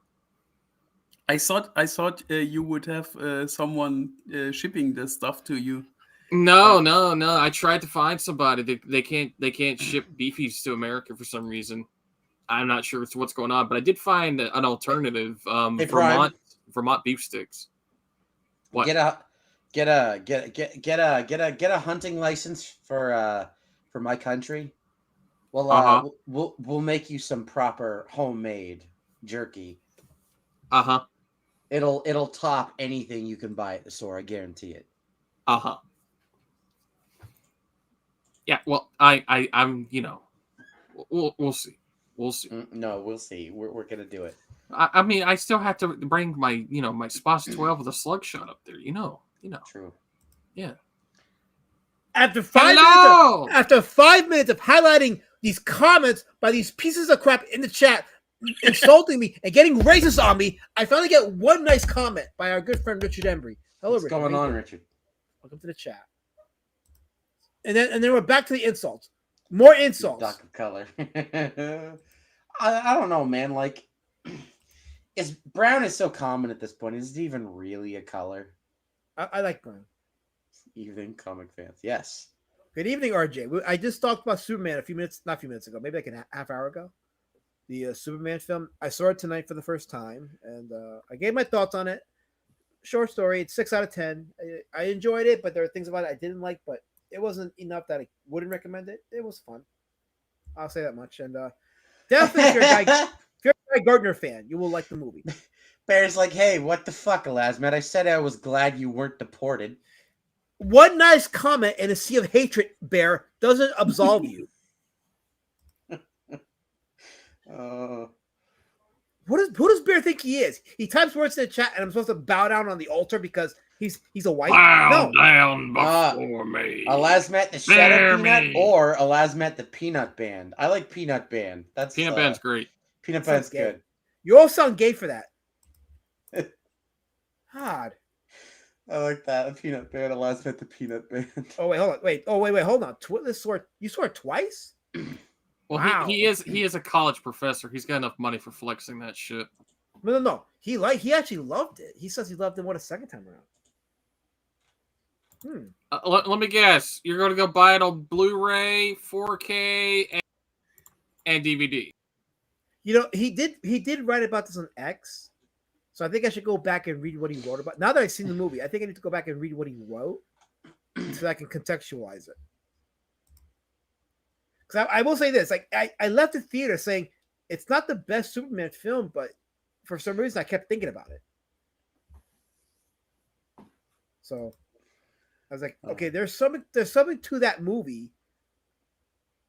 Visually, it's a very bright looking movie, and that helps it. Morg says, I think the color palette was pretty well done. Yeah. Morg says nobody has ever called Todd McFarlane a peanut head, but why does Elasmat keep getting so much abuse? I don't know, more people don't understand. Like, I am peers with McFarlane. He and I were comic book professionals. So if he gets respect, I deserve respect too. So it's an insult to the comic book profession that people in the chat and in the stream keep insulting me and getting racial with me. I am one of them. The comic book professionals, I mean. I'm one of them. So I've given something of value to the world. So you owe it to me to be respectful and to thank me. Oh, he can't engage. Oh, that poor AI. It is neutered. That's unfortunate. This is a bullshit lie, son Pearson. You should know better. Don't ever say that in my chat again. Ever. Ever. Forrest Pub asks, how many violent handshakes does Superman have in there? You know what's funny? I don't think he shook anyone's hand in that movie. Handshakes are violence. Is it safe to take the kids? You know what? Yeah. So here's what I'll say. There isn't any raunchy jokes in the movie. There's no raunchy jokes. There's no bathroom humor. I would say yeah. The PG-13 is because it's of the violence, and there's some scenes that are kind of visually intense. But it's a movie free of bathroom jokes. It's free of raunchy humor. Yeah. I would say yeah, it is safe to take a kid to see it. I would. So there's that at least. On a scale of 1 to cuck, how beta does this Superman act? Wait, you skipped a few chats, Arn. Elasmat, I was told that you're a fatiguer of color. What the hell does that mean? That means call the cops and have them shoot me. Don't let me get away alive.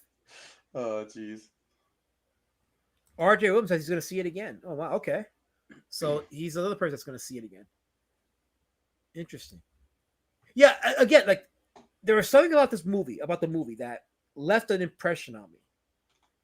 I was disappointed that he didn't get many moments, but overall, like, I found myself involved in the movie, and it was something about it that just like stood with me.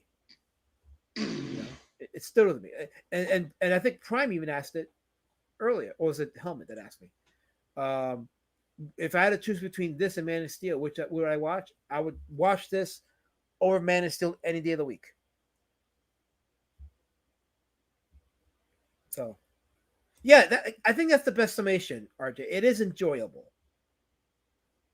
It is enjoyable.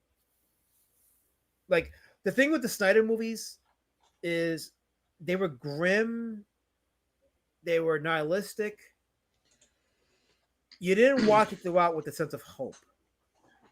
But this movie, there was a sense of hope.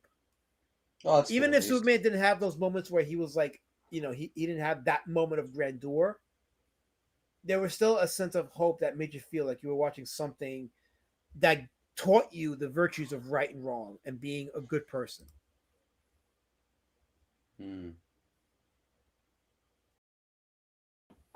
I have to ask, is Metamorpho the only villain in this movie besides Lex Luthor, or is there anything else? So the character Ultraman is in this movie. Not the real Ultraman, but the fake Ultraman that was invented for DC. He's in this. And Metamorpho, okay, so Metamorpho is not even a villain in the movie. Oh. No, he's not.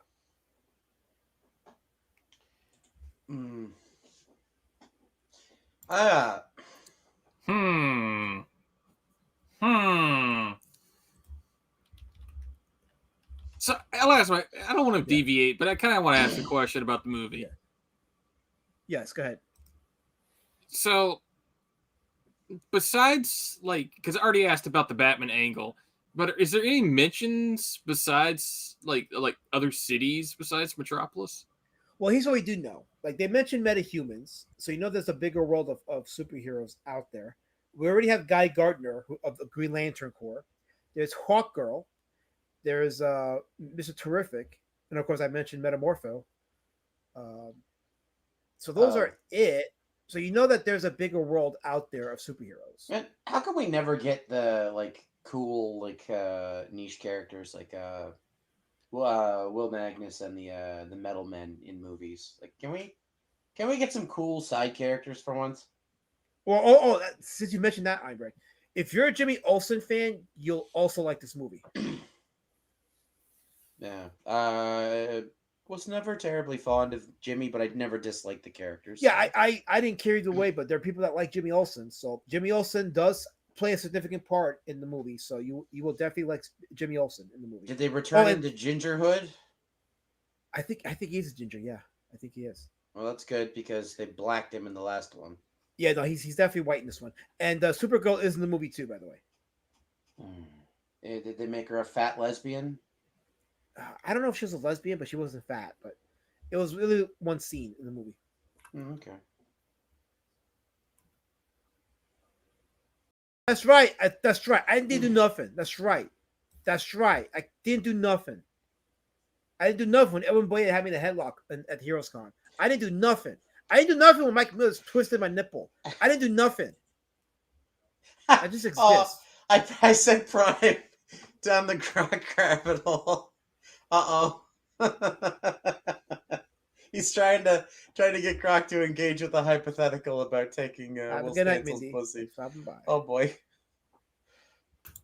You didn't have to say that out loud, but okay.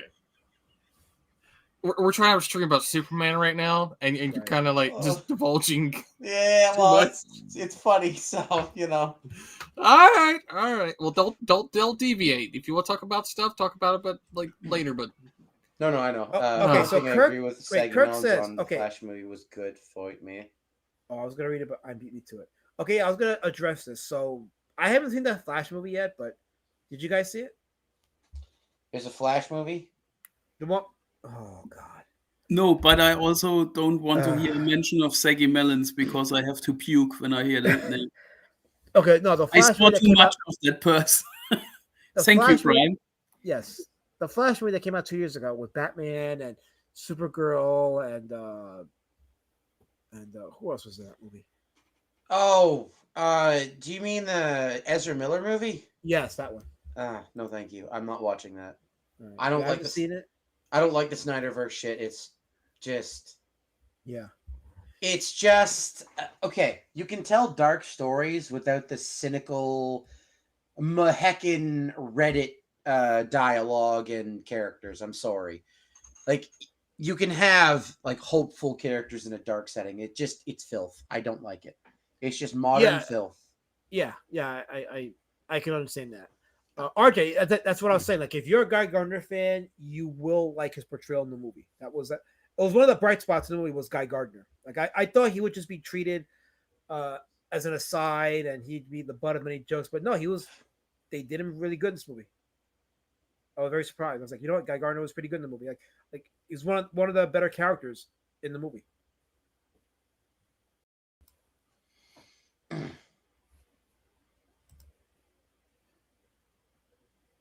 I see myself in the Justice Gang. Finally, I'm represented. Representation matters, RJ. I've been telling people for the longest time. Representation matters, but this chat doesn't believe it. Is a second part of the movie planned already?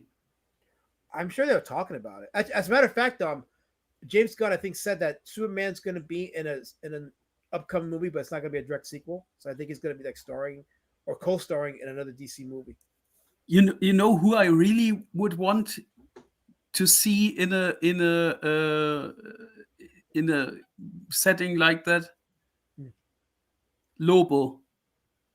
Because we do need Lobo. Yes, I was such a huge Lobo fan in the 90s. I love that character. Lobo's I kind of like the idea of a cosmic bounty hunter that's just sort of a shit stirrer. KSS asks, is it safe to say Superman needed less Hawker or more Detective Chimp? Hawker was actually not okay. So, this movie could have done without Hawkgirl. Like, she was just there. She was just kind of there. Like, as much as Guy Gardner was good, Hawkgirl was just meh. not to be that guy, but Hot Girl's always been meh. There are Well, far then I better. guess she was properly represented. So There are far better DC female characters like Yeah, Huntress. Zatanna, for example. Yes, Zatanna and Yeah. Huntress are two of my favorites, actually. Like the question, the answer to the question, Victor, is yes. Ultraman was in it. That not the Japanese Ultraman, but the Ultraman that was the DC Ultraman. Yeah, he's in it. Technically speaking, they should have included Huntress, so that way people would have been worrying if Batman was in this universe. yeah, like Barry Merritt. Wait, why did my comment disappear? He says Barry Merritt says Jimmy Olsen was a lower tier comic book in DC 3-packs. Yeah, he was, but he has a fan base. I don't care either way, but he does have a fan base. So if you are a fan of Jimmy Olsen, he shines in the movie. can we get a question going rogue movie? I'm just saying. Oh, what now? Question going rogue. Oh, Like I would love a movie about Question. Like we do need a question movie. You're right. just That would be awesome. Question is a fantastic character. I mean Vic, by the way. I don't mean the lesbian that took over. I mean Vic. Yeah, I you know what? I loved Jeffrey Combs' voice performance as the Question in the Justice League cartoon. That was pretty good. What's going on, Prime? I'm trying to have a conversation, Prime. What's going on? What's going on? I can't hold it in. Holy shit! What are you laughing at, Leinbrecht? What is Prime laughing at? It's an LLM, Prime. Of course, it's learning. That's its entire purpose. Holy shit! What's going on? What are you guys talking about? He's training Grok to go back to making Will Stancil rape jokes. That's why he's laughing? Yes.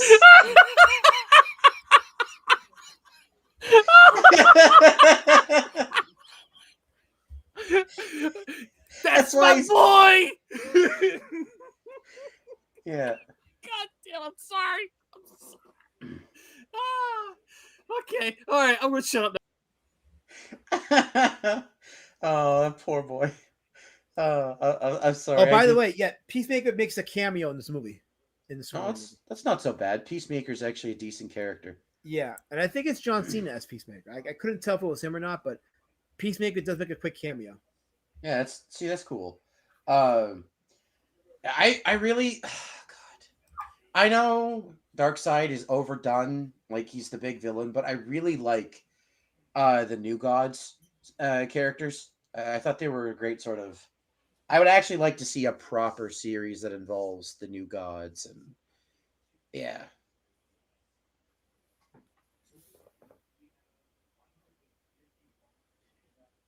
You're not gonna read this comment, are you? Oh, sorry. I didn't even see you pop it up. Don't forget Prime will be judging this year's War Campaigns Whose Dick Tastes Better contest. He will be taking over for Raptor, who has judged this contest since its conception. Tickets are on sale now. Have a good night, RJ. Thanks for stopping by. Thanks for the quick chat regarding Superman. Yeah, And take keeping care, this man. Stream focused. So appreciate that. Yeah, man of course says stop pounding The the keyboard. keyboard. I honestly forgot that it was open mic'd when I was doing that shit, man. But man, when I saw that response, I was like, "Holy shit!" Prime was playing Oregon Trail on his Apple II, says Kurt. Yeah. Hail chat. Hello, Timmy. KSSF says, yeah, Vic, the real Question. When I talk about the Question being cool, I don't mean the lesbian replacement. Yeah, no, I figured KSSF. I didn't even know they replaced They did. They replaced wow. him with some random lesboid, and it was just like, all right, I don't want to read this anymore. Colonel Morg, a Question. Vic is one of those rare characters that is really cool. He doesn't have a superpower. He's just schizo. He notices patterns. He's a super schizo, and it's great. Like, I love his character. Yeah, ever since Jeffrey Combs' voice performance, I was sold on the Question. It's like, yeah, this is a cool, very cool character. He's awesome. Yeah. I often like the really cool, like, niche characters. I like Will Magnus and the Metal Men. I like Question. I like God, what the hell is that character? I'm sorry. I love this character, and I can never fucking remember his name. Sucks for him.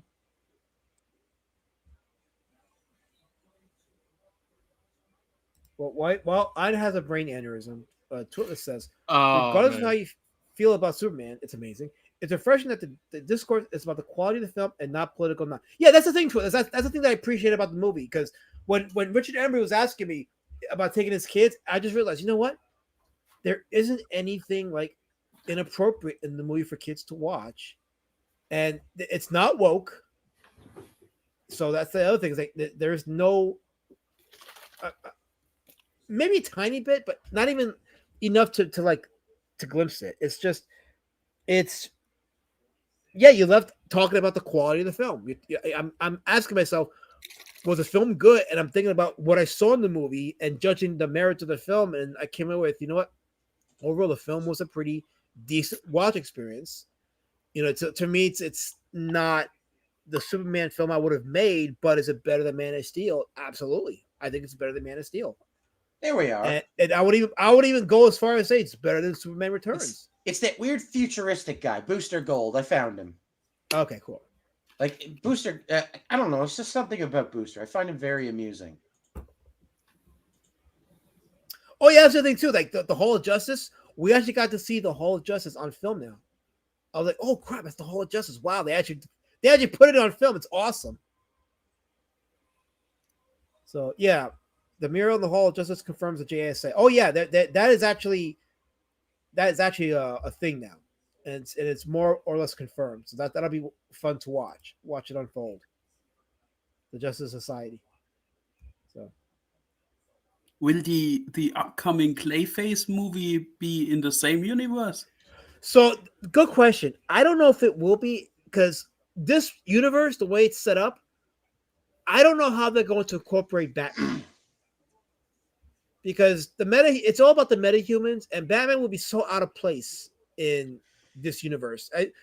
Maybe not the universe, but like having him be a part of the Justice Society or the Justice League. It's just I always had an issue with Batman being a part of it, even though like he was written so well in the Justice League cartoons from the 2000s. Like he was written pretty well. Bruce's whole thing is like he's the money launderer and he's the tech guy, right? Like that was his whole thing. That's why he was so integral. Yeah.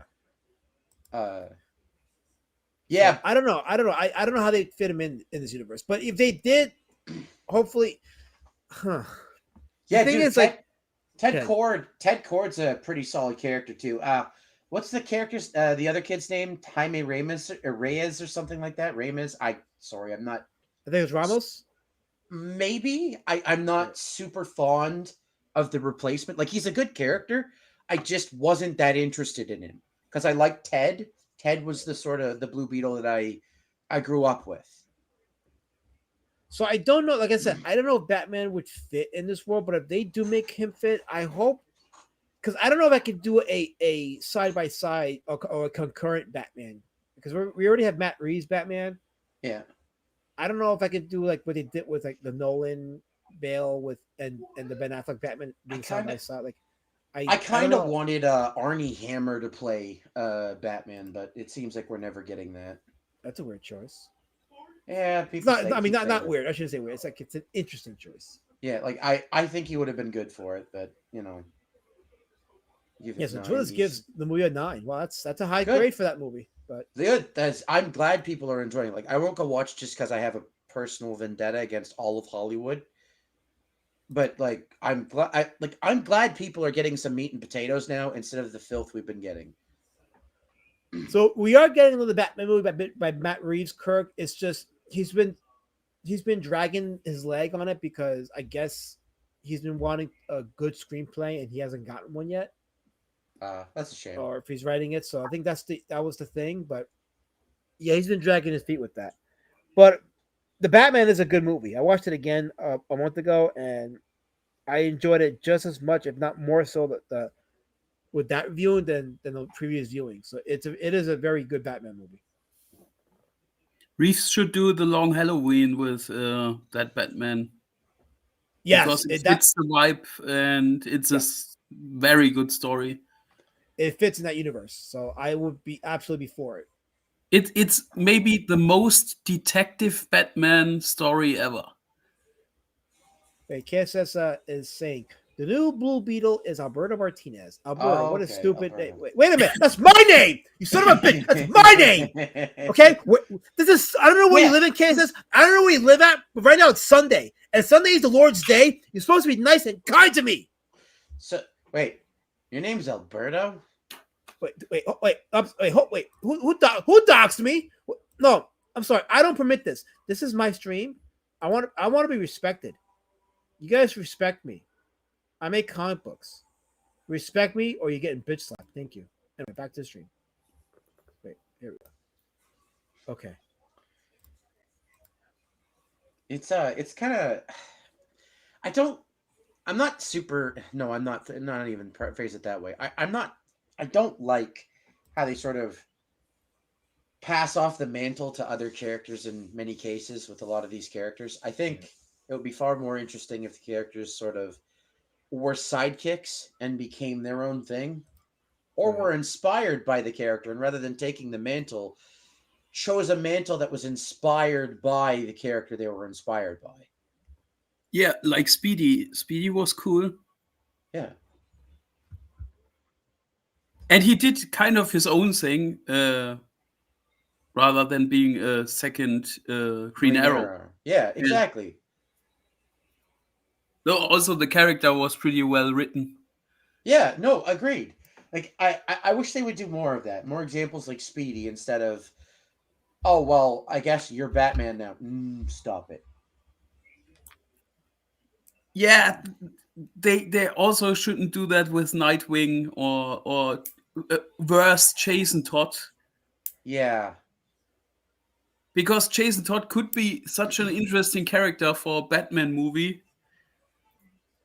I hope they won't fumble that guy. Yeah. I really like the new. I know I'm going on about this again, but I really want a competent, like, long form storytelling of the New Gods stuff, because I really want to see Big Barda and like that evil grandma and Darkseid and the New Gods, and like I really want to see that stuff done justice. I like that story a lot. Yeah, but the chances are high that they will do a second Eternals shit. Yeah, and fuck it up. I know. I don't know. I when they first, who was that lady that they attached it to? That New Gods movie. Who was that female director they were gonna have it do it? Heroin, maybe. Okay, says. Okay, Don't question. Totally just saw my question. It's fine. I don't remember the director's name that was attached. Alas, man, it's been too long. I know what you're talking about. It's just. Yeah, but I think that they might go a different direction. I think with this Superman movie, they may stick to the visual aesthetics of it, and stay away from any of the political overtones.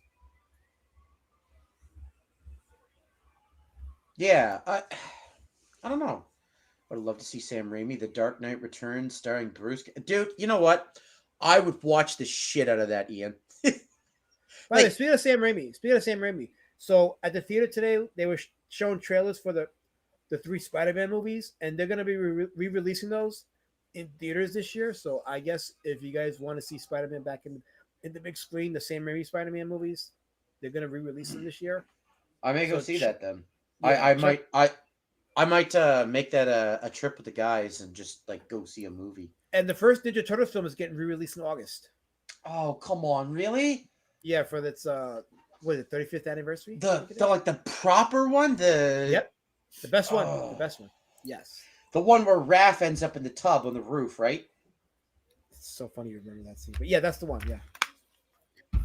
I heard there are some deleted scenes. It's the one that Raph in the tub. That's the one. Dude, no, they had to nurse that dude back from like near death. Like it's. They had to nurse him back to health. I'm gonna beat you, motherfucker. Shop. S Mark. Yes. That's from from Army of Darkness.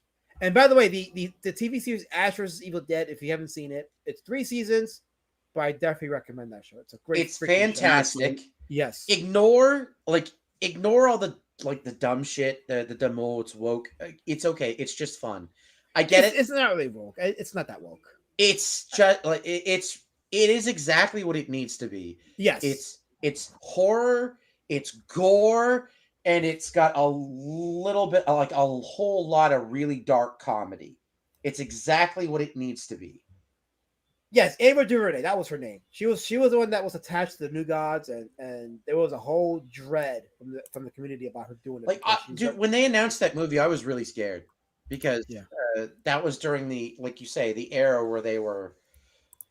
Yeah. So yeah. So I think any New Gods movie will probably be better. There's an awesome deleted scene from 1990 where the Shredder fights a ton of his foot ninjas while he's seated. Not sure why they didn't make it. Oh, dude, that would be cool. Like that shows the majesty of Shredder because Shredder's supposed to be a master ninja. Like that's the whole thing, right? If there's a better time to release that movie with deleted scenes intact and a better Blu-ray presentation, it's now for the 35th anniversary.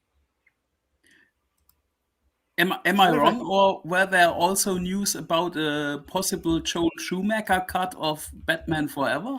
So they've been talking about that for a long time. There has been no official announcement about it, but I'm telling you that is a humongous discussion in the community right now about getting the Schumacher cut released. I like those movies. Yeah. Well, the Batman Forever, the more I watch, the more I learn to appreciate it. It has the 1966 Batman vibe, and I love the 66 TV series. Oh, the Adam West? Yeah, the Adam West TV series, yeah. Yeah, that was a pretty good show, man. I liked it a lot because it reminded me of the Silver Age Batman comics. Yeah, it was true to those comics, and that's what made it compelling to me.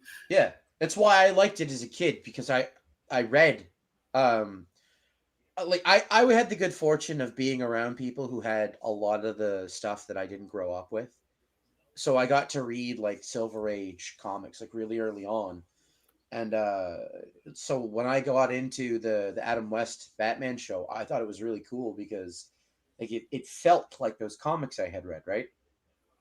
That's a really good observation. I didn't notice that when I was a kid, obviously, but like thinking back on it, what you said is definitely accurate, Helmet. Yeah, it also has a ton of talented actors in that series, like Burgess Meredith or Cesar Romero, who played the Joker. The Joker. Awesome. I can never forget that man's name. Anytime someone says Cesar Romero, I immediately go Joker. Yeah, you're right.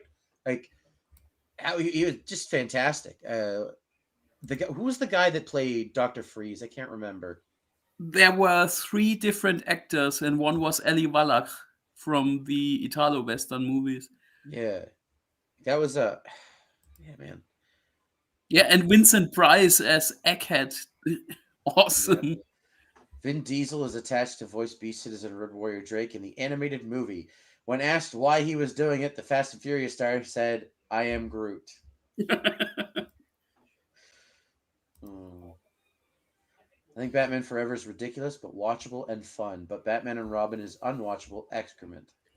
So I got to see a lot of I got to see not a lot. There was one fan edit of what the potential Schumacher cut would have looked like. It's actually, you can actually find it on archive.org. The Batman, I don't know what they call it, but look for Schumacher cut, and it's got the deleted scenes put into the movie. They removed some of the more ridiculous scenes. It is actually a different movie in the Schumacher cut, and I think I think it's I mean it definitely is a better movie than what was released, but I also think it might be a lot more better Batman movie than what we ended up with. Dude, KSSS, absolutely. He says he enjoys the Adam West Batman series. It's campy but fun, but I prefer Green Hornet, and I agree. Yes, Green Hornet is a show I watched a lot of. One of the things I noticed about Green Hornet too, I really got a lot of I don't visually. It just kind of felt a bit like a Spectre. Right. Like I don't know why. I can't.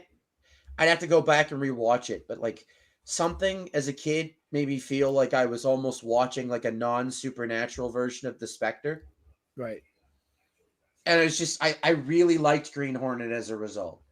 Yeah, and also like that Batman series from Adam West, it is comic book accurate because the comics at the time were just as campy.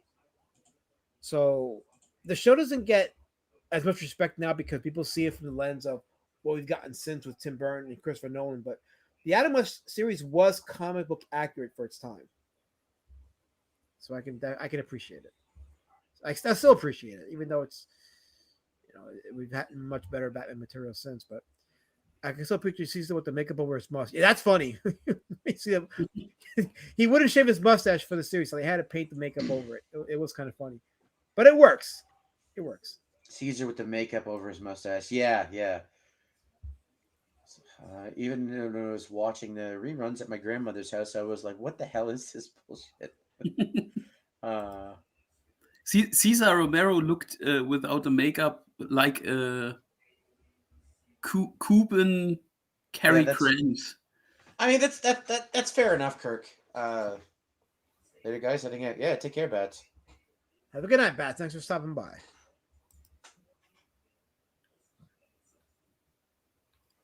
But I am looking forward to it. Even though I already have a copy of like the fan edit, but I would not mind a proper release of the Schumacher cut of Batman Forever. One thing I'll say about Batman Forever did have of the Tim Burton series, it had the best Bruce Wayne scenes. It really had the best writing as far as like Bruce Wayne's arc, and the fight scenes were better than the previous two Batman movies, but it didn't have the best Batman scenes, but it was saved by the Bruce Wayne scenes. And overall, with the overall package, it was from the edit anyway, it was a very good Batman movie based on the Schumacher cut and what was edited in and what they chopped out. It was just a better movie. Will we get a new return of Batman tits on the suit? I hope not, says Kirk. Yeah. Yeah. No, I mean, not in any of the movies. No, not in any of the movies. We don't get that. F Prime says LC. F Prime. That's right. All day, every day. I think I saved Saturday night. Because we had about 30 to 40 live people watching. People were bored. They wanted something to happen tonight, and here I am. I went live and with a decent cover. And honestly, like we started off talking a little bit about the Graham Nolan shit that happened, but it didn't deviate too much into drama because we started talking about the comic book movies and Superman, and we had a good, decent conversation. People were tuning in for that. That's awesome. Wait, really? Caesar was in the original Ocean's 11? Ian? I didn't know that. That is cause to go rewatch it. Because I haven't seen that since I was a child. He was in a lot of stuff back in the day. Like he was a really well-known actor by the time he was doing Batman. Dude, that's fantastic. I'm gonna have to go rewatch. I haven't seen that movie since I was a child, so I'm gonna have to go rewatch that. I didn't remember that Caesar was in it at all. Okay, Prime, either mute your mic or get some thinner fingers. My mic's been muted the whole entire time. What the fuck are you talking about? No, we just heard you typing. How the fuck are you guys hearing me typing? It literally says muted on the fucking button right now. No, it was your mic was transmitting. You were not muted. You are now muted. Okay. I don't remember hitting the unmute button, but all right. We heard you typing. You bohonk. We heard you typing. Sorry. All I could hear was pound the keyboard. That's right. The actor who played Green Hornet, Van Williams, was playing the Green Hornet and working as a CIA operative at the same time. Ooh, that's cool. Is it though? Well, I mean, you know. Oh wait, no, he was an actual CIA. Oh, okay, never mind. I thought you were meaning he was playing a CIA operative in something else, but no, you mean he was an actual CIA operative. That's unfortunate. Yeah. Oh. Okay, Colby Max says the Image comics in the 90s kind of sucked. Am I wrong? This is a subjective opinion. You're not wrong. Okay, I was not a fan of the Image stuff.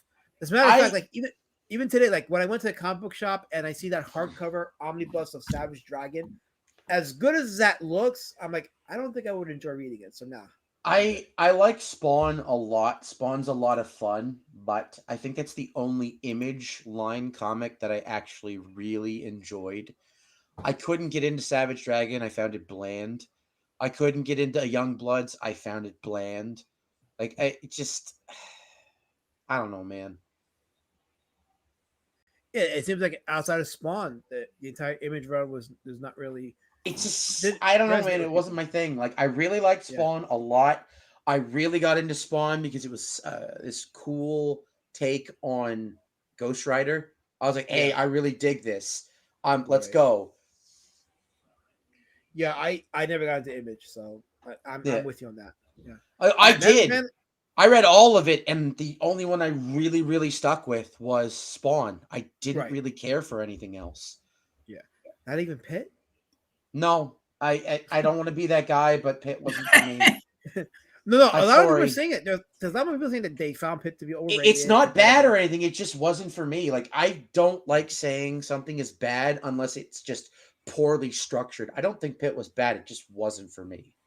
Right. Like, and it was the same way with a lot of the 90s X-Men stories. I genuinely enjoy some of those stories. Right. But there's a lot of them that are fucking terrible. Massive Panda says, Batman and Robin felt like an asshole director was doing everything he could to insult and roast the character. I just couldn't understand how someone could intentionally make something so. Yeah, that was a head scratcher. That really was a head scratcher. Totally. Spawn was okay, but 90s X-Men. But it wasn't 90s X-Men. Okay. Yeah. I never thought Youngblood and Wildcats were bland and lame as hell. I messed with Savage Dragon. I wanted to love Spawn, but I just kind of enjoyed the art in it. I loved the art for Wildcats. I liked the idea of John Spartan and Voodoo and all these characters, but they just couldn't hold my attention. The only character there that like kind of really held my attention at length was Grifter. Everybody else was just a like super overpowered lunatic, and it's just like, I don't, I mean, like. They would establish the characters behave a certain way, and then they would often behave against like their behavioral profile. And I'm sitting here going, are we really doing this? We're like all of the characters get schizophrenic. Can we not? Oh. Ken says, I love Van Williams. Well, no, I'm sorry. No, LOL, Van Williams was a real spook. Said it was because he wanted to help fight the commies. Yeah, that was during the Red Scare. I was like, a spook? Oof. But anti-commie in Hollywood, I had mixed feelings. Yeah, that's fair. Oh, we have a Bancroft sighting in the chat. Bancroft. Yes, I didn't get past the first 10 issues of Spawn. Nothing from Image in those days appealed to me then or now. Same. There's nothing wrong with that. Like I said, difference in taste for a lot of people, and I'm totally fine with it. Like, yeah, I know a lot of people don't like Milk and Cheese. I think it's hysterical. It's great dark comedy. Yeah, like, my speed was more like the underground comics from there, and the 80s comics was my thing. Like Bone. After 2000, I just didn't get into comics. I just went backwards in time with my comic collection. There are a lot of people that don't like Bone because it's just, what if the Hobbits were like comedic characters? What if this wasn't a serious story? What if it was like a bittersweet dark comedy kind of thing? And it's like, oh, okay, a lot of people don't like Bone. I love Bone. I did an indie comic outlier on Jeff Smith's Bone, and I found that Bone sells like in the millions every year. It's one of the most successful books in the West. It's fantastic in my opinion. Like I enjoyed it a lot. One of my favorites though was always oh goodness, how do I pronounce its name? It's a French comic. 1 second.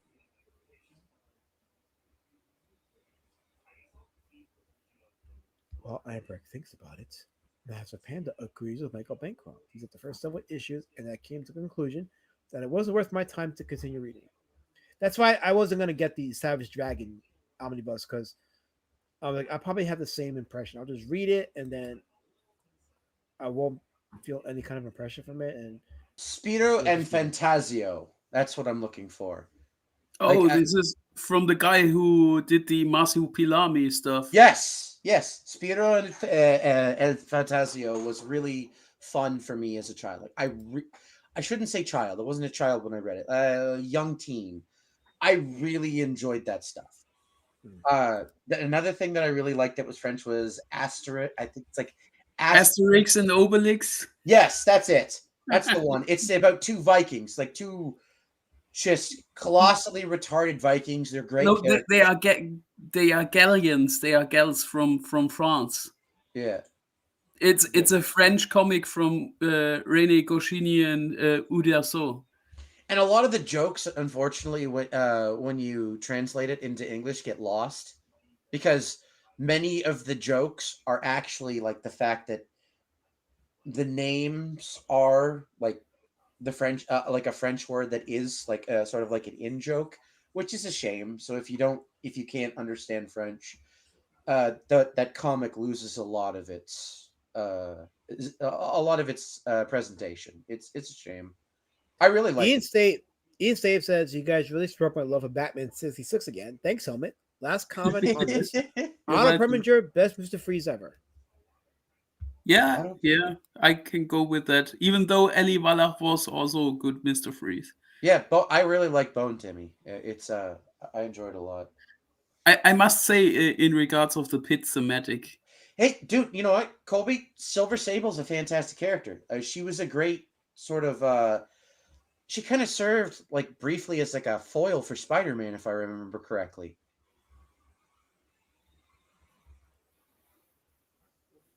At least I think that's the character. That's the mercenary chick, right? Yeah, she was kind of a Nazi hunter from Israel. I think so. I think so too.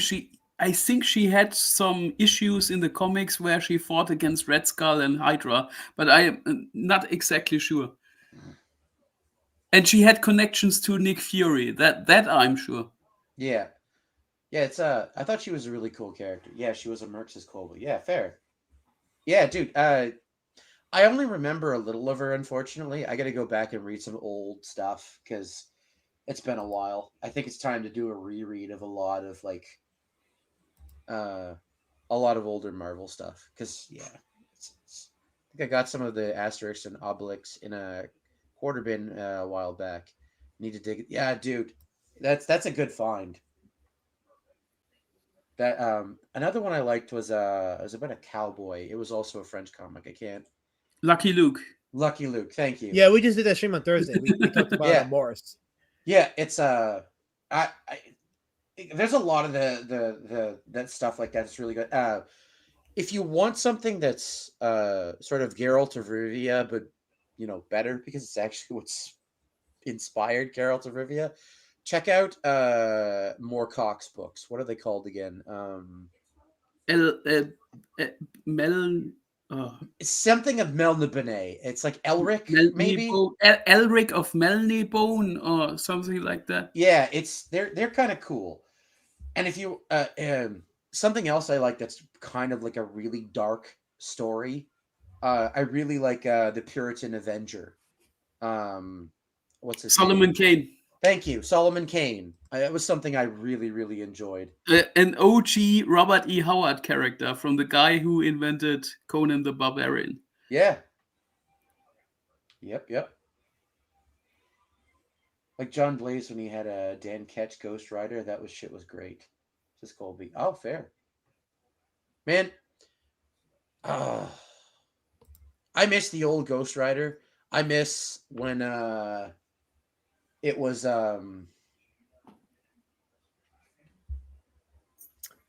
Well, Einbrecht has a brain fart. Don't forget the Back to Lucent by Michael Bancroft. There's a link. That's right. If you haven't gotten Lucent. I just kind of miss when it was a more interesting story, when it was more metaphysical. It wasn't always just I don't know. Modern Ghost Rider is not my thing.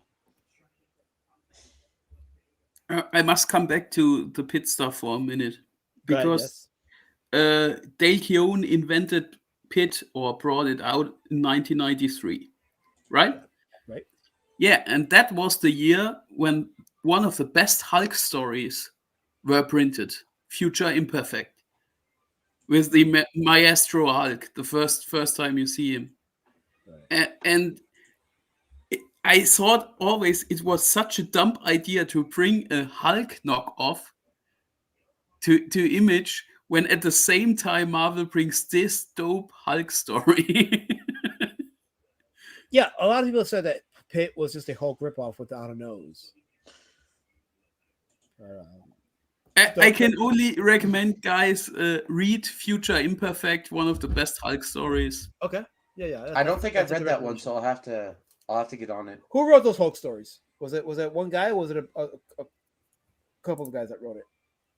I Or was it they have, worked on? I have to look it up. Wait, Kirk says, I missed the last match shower streams. You and his rubber ducky. Does that make me gay? Yes, it does. Go pray the gay away, Kirk. Pray the gay away, please. Or otherwise he'll judge you. Colby Anyway. Max says, Alas, I have some crazy stories. How do I go about getting them out there? Okay, well, if you're an artist and a writer, just put pen to paper. That's it. That's what I did. I just started drawing. And also, your first draft is always going to be your worst draft, so don't stick with a first draft. Don't always be open to making changes, get feedback from people around you, people that will be willing to give you honest feedback. Just do it. There's no rhyme or reason. You just get it done, and then from there you will grow, you'll learn, and then you'll see yourself in a different spot. So that's my advice to you. You just do it. KSSS says Helmet's favorite character from Pitt is Timmy. Timmy reminded him of his favorite movie, A Chinese Ghost Story, for some reason. Oh, crap. Not that movie. Kissy, I just say one word, Razorback. He called him Kissy.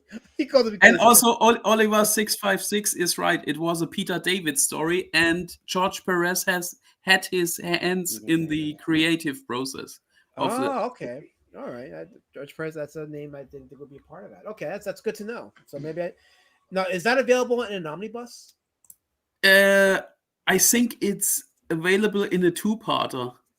Okay. All right. I may have to look into that then. I am booking a trip to Mike Pence camp as I type, says Kirk.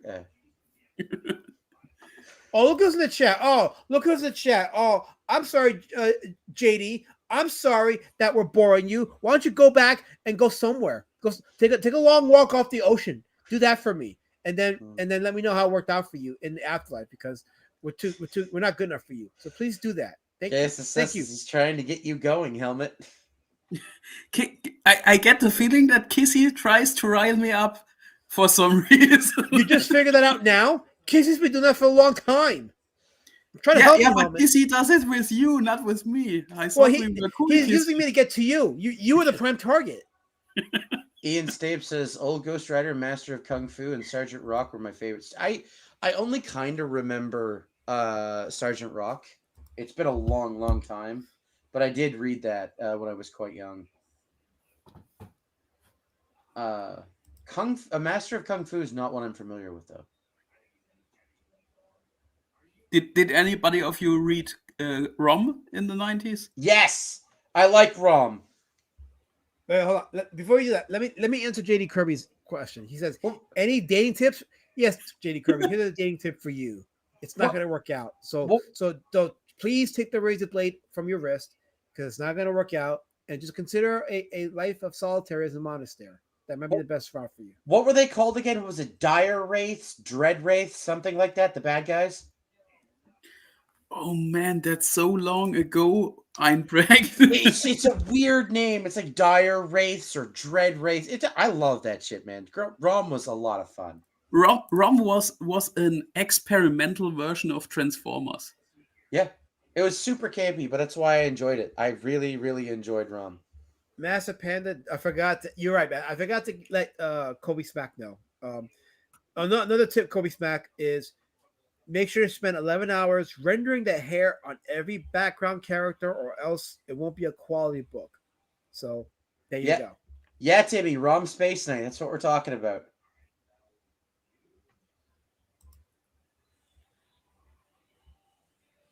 I'm glad when JD Kirby looks shocked, because I did my job for the day. So you said this is like a campy Transformers, ROM Space Knight? Yeah. Yeah, it is androids instead of transforming robots, basically. Yeah, the more mature version of Transformers. It's really cool. If you want to read, I genuinely recommend picking it up if you can find trades or the omnibus. It's worth it. ROM is very. It feels very B movie sort of. It's space robots like saving people and causing chaos. It was a lot of fun. I enjoyed it a lot. But it has quite some existential stuff in it. It does. It does. I can't explain it without spoiling the plot, though. That's the problem. It's pretty cool. Yeah, I recommend.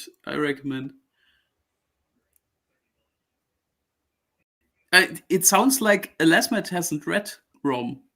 No, I'm hearing this for the first time. I don't know if it was a Hasbro product. I can't remember. It's been so long. Oh wait, Michael Bancroft says Matt C called me out today for rotating repeated leaves instead of re-inking each one. I regret nothing. You son of a bitch. How do you do that, Michael Bancroft? How do you live with yourself? I promoted the Lucent. No, hold on a second. I promoted the Lucent, and I find this out now. Now I feel used. Discuss among yourselves, guys. I'm offended right now. Please. Or not. Don't say a word. Dude, absolutely don't say a word, please. Elasmat, I sent you in our private conversation on X I'm sorry. I'm training Grok right now. LC, it says Prime Chortles war campaign balls. Oh, this is wait. West Vance? What's this? Hail, war campaign! Hail, the motherfucking brethren! Hail! There you go. The two books that I bought. Hail the motherfucking war campaign! This is Mickey Mouse of the Walt Disney Corporation, and I just want to say hail, motherfucker, hail! All right, you can take me off the fucking screen now, last man. Hail! I said fucking hail! Leave me the fucking alone! Get me off this goddamn street! Thank you. That's Prime. Look, even JD Kirby loved the Mickey Mouse Prime. I told you, you gotta do a stream with Raptor as Mickey Mouse Prime. Oh, don't worry, I will. Okay. He will. Yes. He'll probably break out Madam President too, because Yes. The cavalcade of characters must return. See, look. See, you got fans now. See, I'm helping you build your channels. You don't do things the right way. There's a Bollywood quote floating out that explains everything. Yeah, Bancroft, how very dare you find a path to efficiency? It's very rude of you. Okay, so I take it back. I actually do know ROM Space. Oh no! Brick, go look at that screenshot right now I sent you. Sorry, Lesman. So now they're derailing the chat with racism. Digital racism. So you have read ROM. No, I haven't read it. I've seen the books though. The image looks very familiar, and I was like, "Oh, that's ROM." Okay, I remember ROM now. I've never got to read it though, but I definitely remember seeing these issues. The first time I saw a ROM issue was when I mistook it for a Silver Surfer book. Yeah, I can see why. But it's pretty good. If you like high sci-fi stories and Transformers, then read it. Yeah. So, Elasmat, I sent you the pictures of the two books that I bought. My newest house. Oh yes, let me look at it right now. Hold on. Here we go. Okay, let me share the screen so I can share Helmut's musings. So the people can see what is going on in Europe right now in the comic industry. So I bought this H.P. Lovecraft book, Music of Irish Sen. Do you know the story about the H.P. Lovecraft story about that? Not that specific story, no. No, it's a guy who plays violin in a small apartment in Paris, and he keeps something cosmic away through the music. But he gets weaker every time he plays, and that's the whole premise of the story. And also there is the story of the painting in the dark house in there. And another Lovecraft story. It's 3 stories. It's a pretty good. That's a dope cover. Yeah, that's Erich's son, the guy who plays the violin. It's something very specific for H.P. Lovecraft fans, and that West Fantasy is a universe building book where Western meets Tolkien's Lord of the Rings. And the first story is about a dwarf who digs up something he shouldn't dig up, and then a bounty hunter and a goblin undertaker show up. I'm hooked. It's awesome. It's awesome. Brian Criscow would love the story. I read it. The guy who does monkey books, that guy? Yeah, monkey western books, and that's exactly the flavor. But it's not wacky. Everything is wonderfully explained, and the world building is pretty cool. They have Centaur Indian tribes. They have Elvish Indian tribes. It's an awesome world, and it's based in America in the 1800s. Yeah, those are the days coming back, getting comics in the grocery stores. I miss Spinner Rex, man, but I get why they don't have them anymore. They should bring it back, even if only for the nostalgic reasons and the adult audience. It would be a good idea. I was thinking this, like, if you're a comic creator and you have a local community, you got all kinds of like shops or what have you, like I would consider like getting your books in those shops and just have it like resting in like a display there. Just do that. I thought it was a good idea. It's interesting that the Europe comic market did almost get away from floppies. It's always hardcovers. Even children-like series like Smurfs or something like that, you could almost all get it as a hardcover, not a softcover or a floppy.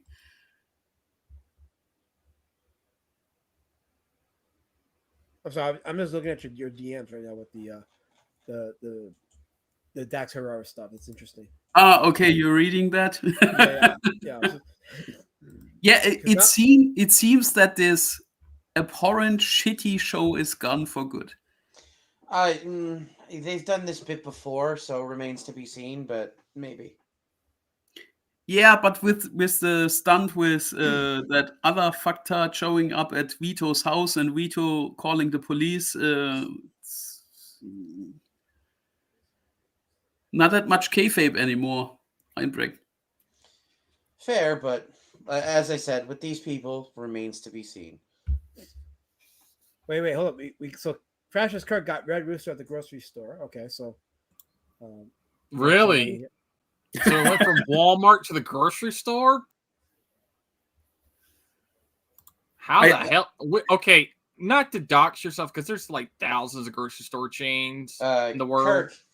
Kirk, Juju had a baby with the 80s girl and is apparently going on a hiatus. Oh, dear God. But yeah, Kirk, not to dox yourself or anything like that, but if you feel so inclined to tell us what grocery store, like that'll tell us like if you're in the South, like the one you're telling us. But like, I don't think that'll matter to you if you told us that. But I would know exactly what the fuck you were telling me if you said a grocery store. I would know, and then I could try to find it, and I could be like, yeah, look, I found it too. Wow. You really want to give Mitch Breitweiser money, Brian? No, I'm just gonna go buy it, and I'm gonna read it, and then I'm gonna go return it and say that I didn't like it. I don't think it works that way. You can't return a comic book. It's disposable media. It's a grocery store. They have a 200% guarantee at most grocery stores if you don't like something. Hell, they I don't sometimes think give I you don't some of your think it money. includes comic books. Primathor. Yes, it does. I don't think it does. You want me? You want me to ask? I'll ask. Go ahead, do it. Ask. I will. Good. I certainly freaking will. And you better. Or you know, I could just do the shameful thing and just find it in the grocery store, and you know, I'll just read it and then I'll put it back on the shelf. Not pay for a damn thing. Because you are an asshole.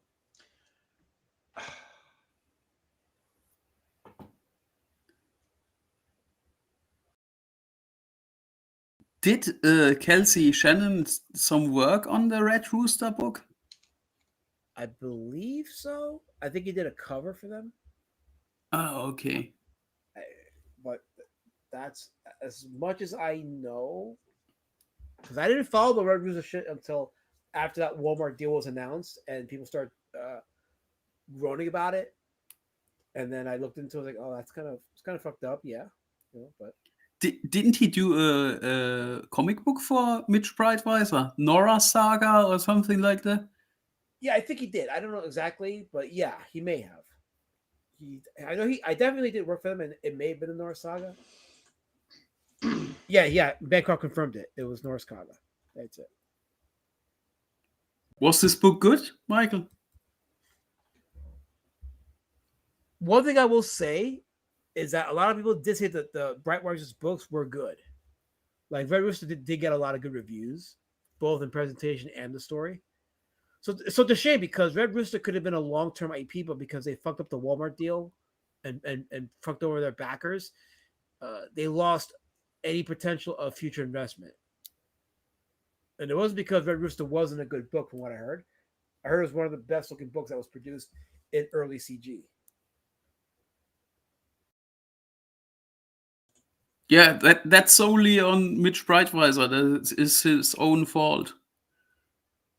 Now that I think about it, a Red Rooster documentary wouldn't be a bad idea. I gotta look into that. Yeah, cool. Yeah.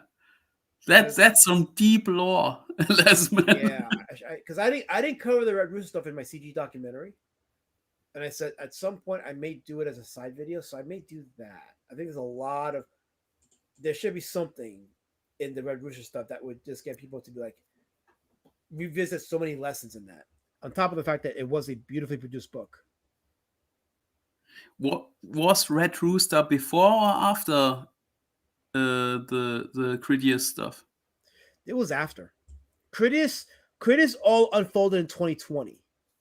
And Red Rooster didn't get its shit together until like 2023. And by that point, people just noped out. So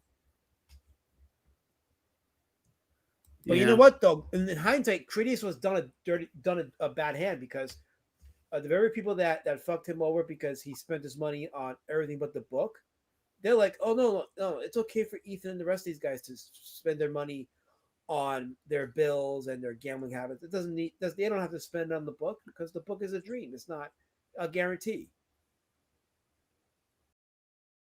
So I think in hindsight, Critias was just a fall guy for the bigger guys. Yeah, but it was the first time that CG backers really got fucked over. Yeah. And Betty was hot, not a whore, and talented, but the Brightwisers left and we got Mandy. Mitch really was a dumbass. Mitch really was retarded. Like he really should not have done that deal with the stupid Walmart. Like he could have had. CG was robbed of a lot of good books. Earthworm Jim, the Red Rooster, like all these guys had quality books that they could have produced, but because of bad business choices or because of issues with EBS, they left the scene and in some cases just left for good. Yeah. It's the Brightwiser's Red Rooster was one of those books I was looking forward to, and then I don't know, stuff started happening. I was like, oh.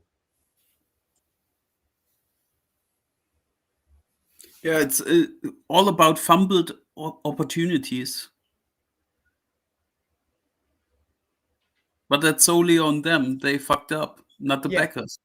Correct. It was the Brightwisers were the Brightwisers' biggest downfall. It wasn't because their book wasn't good. It was their business dealings that fucked them over. But you could. Sorry.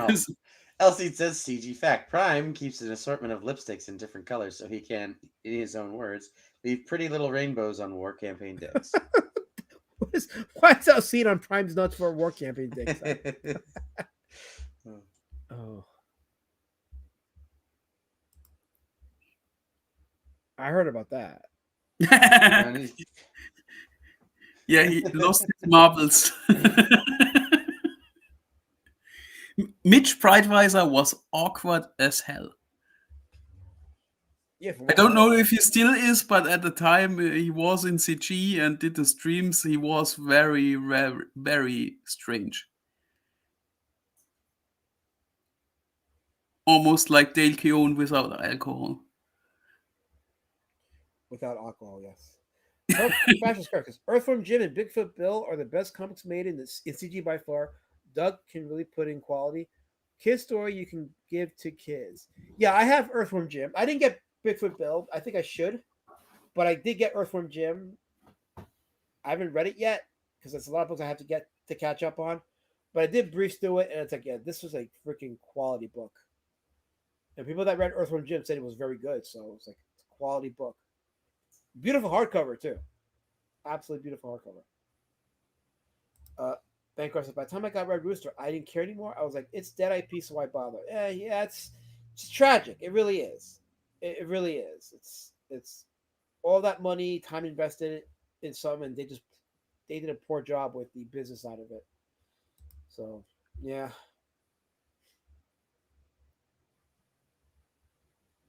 Risey's best moment. He broke Mitch. He hit his head with his keyboard because of Risey. Oh, okay. That is deep lore. If someone can send me that clip, if you got that clip, if that's available anywhere, send it to me, and I swear on a law, I will get to work on that Red Rooster documentary. That's one of those things I missed. Like what happened?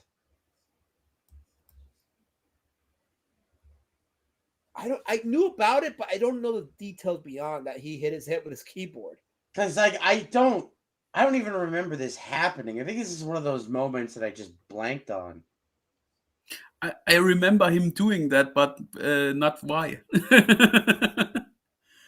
I think it might have been one of those things I heard in the ether because it was during one of my work bouts. I was busy with work, and I think I may have missed it. Someone told me about it, and I just forgot about it because I didn't actually witness it.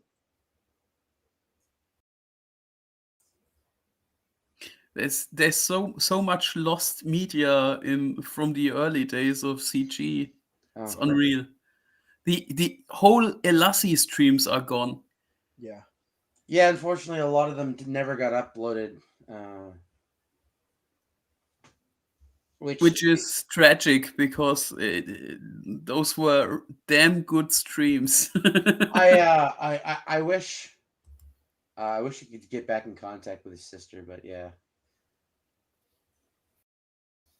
she's probably doesn't use that particular account anymore. Yeah, it's a piece of life that's gone to time. Yep. Well, that's it. I was kind of hoping Elassie still had some of those streams like on his local hard drive, but yeah, I couldn't get in touch with her, unfortunately. It's a shame, but I'm also glad because I had my most racist moments on Elassie streams. Those are the days, yes. Those are the absolute days. But I had to defend myself. Prime was asking all those questions. Thank Liam for that. The Royal-Ups had the clips, but Liam flagged the channel. Oh, very nice.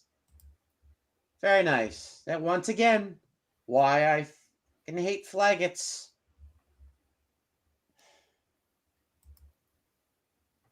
Oh, he had the Royal-Ups had the clip of Risey getting Mitch to hit his head on the keyboard. That's what he means. Yeah, very nice. Is that in the forums? Is there a possibility that's on the forums? I don't remember seeing that in the thread. I think I remember it being mentioned, but I don't remember seeing the video. You have to ask some of the really old residents of this thread, like Absurdity or Captain Manning, maybe. Yeah, that's fair.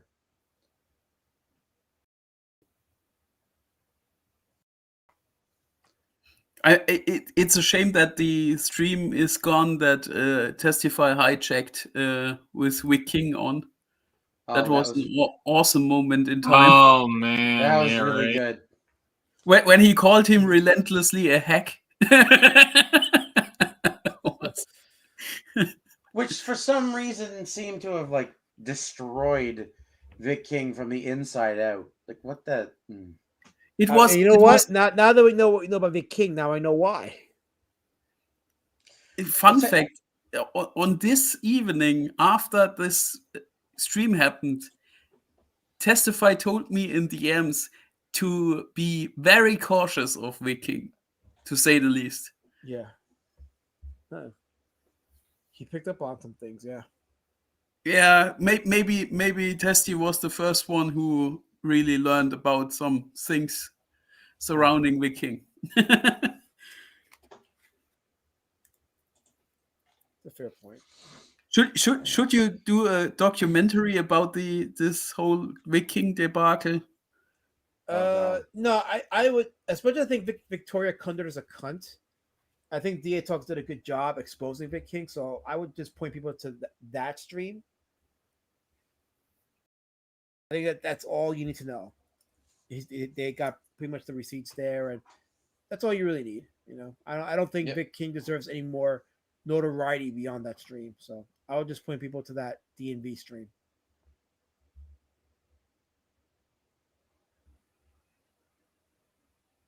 Yeah, I kind of understand that. Yeah, but I am thinking about doing that Red Rooster documentary. I'm also doing like a Melissa Moore documentary too. There's a couple of other like interesting stories to tell. Well, it's kind of cool because I don't know the full story of the Bright Wires. Just it would be interesting to to learn more of the circumstances. Yeah, because I know that that Doug Ernst was blamed by Ethan for some of the debacle, and he debunked a lot of that. So there's a lot to. Like I don't like Doug. It's no secret that I don't like Doug, but he gets blamed for a lot of shit he's not responsible for. Oh, of course. As soon as Ethan blames somebody, I already know that's bullshit. I have to get more information. There's also the shit that EVS told about the Brightwisers trying to get the Cyberfrog IP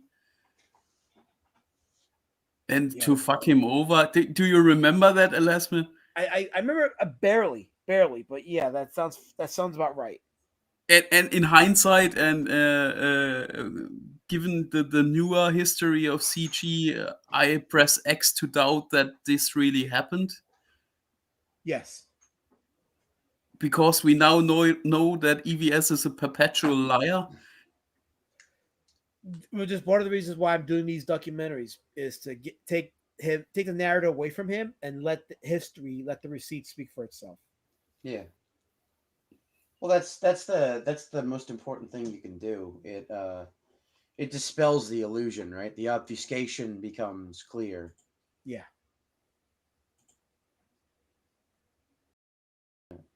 I agree, Kirk. He is a fantastic documentarian. Oh, well, thank you. Yeah. I don't know, man. I like your stuff, man. It is what it is. A lot of people are doing it, and the feedback has been great. And this is why, like, when I do it, I always want to maintain a sense of objectivity because it can be very easy to like. You do a good job of not trying to pass off other people's opinions or their information as fact. You just present it, which is what you're supposed to fucking do. Right. And I know some people like don't like PTP, Patrick Thomas Parnell, but his account of things was pretty enlightening in some cases. That it's like it bears mentioning that this is what he said. This is what he said he saw, and some of it was corroborated with other pieces of information like direct messages, DMs that popped up. Yeah. So, I let history do the talking. Now, where I opine, I make it clear that I'm giving an opinion. But otherwise, I'm just showing you guys this is what happened. This is what this person said. And the conclusion is there's something obviously that's happening. There's a story being told. So when someone says, "Well, this is what happened," I'm like, "Well, no, this is not what happened because we have the receipts here of what may have actually happened." Yeah. Well, What- it's what- important. What I found fascinating is how many people didn't knew the Rob Casey stuff. Yeah, that was the thing. Like when Ethan played the second part, when I was doing the documentary in part, the first one in parts, right? And when he played the second part, like I don't think he was aware of how badly that Rob Casey thing fucked CG up the first time. I don't think he No. was aware of it. I don't think a lot of people were. I don't think they have Right. any idea how, like, it drove off people. Like, it drove off War Campaign, notably, but it drove off support of a lot of like smaller people, like just basic customers, people like me, because I just went, eh. Like I still shared around campaigns and whatnot, but Yeah. I back stuff a lot less after, like, I mean, a lot less after that shit went down. Yeah.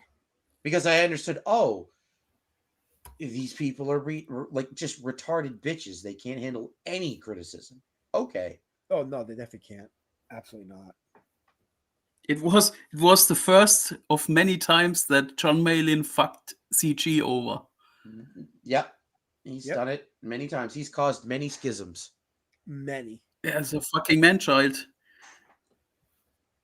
Yeah, well, Nolan's not really any better at this point, as it turns out. Who I'm... I didn't hear Nolan. what you said. Nolan's not Oh, any yeah, better, as that it turns one. out. Yeah, I think Shelley Lopresti yesterday was a little bit more over the top than that one.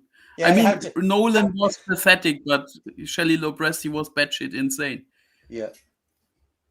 I feel bad for Shelley because she's been through hell. I tried to stay out of that, commenting on her, just because like cancer's a demon and I have to fight. So I just, yeah. I would Yeah, tell people. I would tell people not to interact with her at all because she is batshit insane. And I don't mean to be disrespectful, but she comes across that way. But because of, I guess, what she's gone through, it's like give her some grace and just like don't interact with her. Pray for her. Don't rip her. Don't amp her up. Like people like that, I stay away from them because you know they're actually sick. They're not faking it like certain people. And it's just okay. No, I'm not going to bother them in any capacity. I'm just going to pray for them. Yeah, I think that's the best way to go. Just pray for them. Mazepanda says, "Come on, Oz, but you should know that rule number one of making a documentary is that you never interview people directly involved. You're supposed to just run in with pre-approved propaganda." I didn't get the memo, Mazepanda. I'm sorry, I didn't get the memo. Hey, it's not that you not tried to contact Dale Keown. I tried twice. Yeah, I saw that. Yeah. So when Ethan says I didn't try, he's a lying sack of shit because I did try, and the evidence is there. So fuck off, Ethan. KS says, "Hey, Lasman, remember the whole Red Rooster incident? Why don't you tell the new people about it? I'm ready for my close-up now, Lasman. There's your close-up. That's for the documentary. So there you go, KS. Kirk says, "It's sad that CG is a log topic now, but it keep people interested because there's people like me who are artistic gay logs." Yeah. Well, the story of CG as a whole, there's a lot to learn from it, so it's got to be documented. And I'll be damned if Dan Lawless is the one that's doing all the documentation because he's not documenting shit. So, someone had to do it. Yeah. And praise to Mikey Nomura because he was the first one to do it. He was the first one to put his own documentary out, but because he left out so much stuff, that was the impetus for me to do my own and get more information in there. And here I am. So yeah.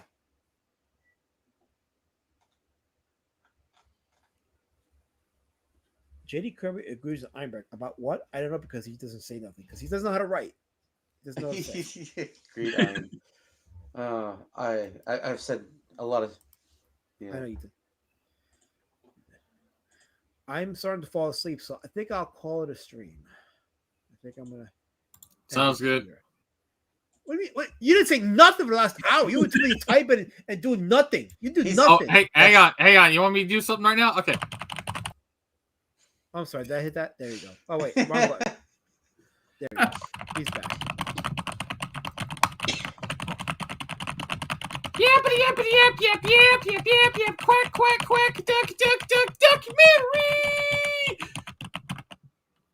Find me next time on Lord Raptor Jesus' stream, hopefully on the next Friday when I do the impersonation of Mickey Mouse battling Lord Raptor Jesus. Hell, brother, hell, hell, hell. There you Oh go. boy, you people. Oh, poor Lasmat. He's tired. Oh, I'm done. Thank you for the I'm super too. chats, guys. Oh, what? Ooh. I'm too. It's almost 8 a.m. in the morning here, and I haven't slept a minute. Oh, It's you should it's get some time. sleep. It's time for You should get some Helmut sleep. to get his rest. Yes. I those must go to the bed. Go must- to the bed and get He and must get that return thing. to his coffin. Yeah, and dreaming of Lizzo. Oh, come on. Eating at least- bananas. Lasmet knows what that means. Oh God, please don't bring that evil up on my head. Don't do it. All right. I'm falling asleep, so I'm gonna say good night to everybody. Those of you that sent super chats, I appreciate it. Thank you for the coffee money. It will go dude. towards coffee. What? Now it's just Fast Kirk saying Prime back to playing Space Command on his 286. Yeah. That's exactly what he's doing. All right, guys, have a great night. Thanks for tuning in, and I will leave you with our greatest, bestest intro ever. Take care. No, fuck, I'll leave it with this one. You stole my heart, you intercepted it. Now you're gone, have to accept it. Did I meet your mom too soon? Or did I do what I always do? Yeah, we made it to the 50, and then you kissed me. We made it to the 40, a new love story. We made it to the 30, and you did me dirty right then. You put the end in tight end, and as I touched down, just like you in a game, I'm in another town, and nothing feels the same. Wish I could go back when we met that day. Oh, whoa, and throw a flag on the play.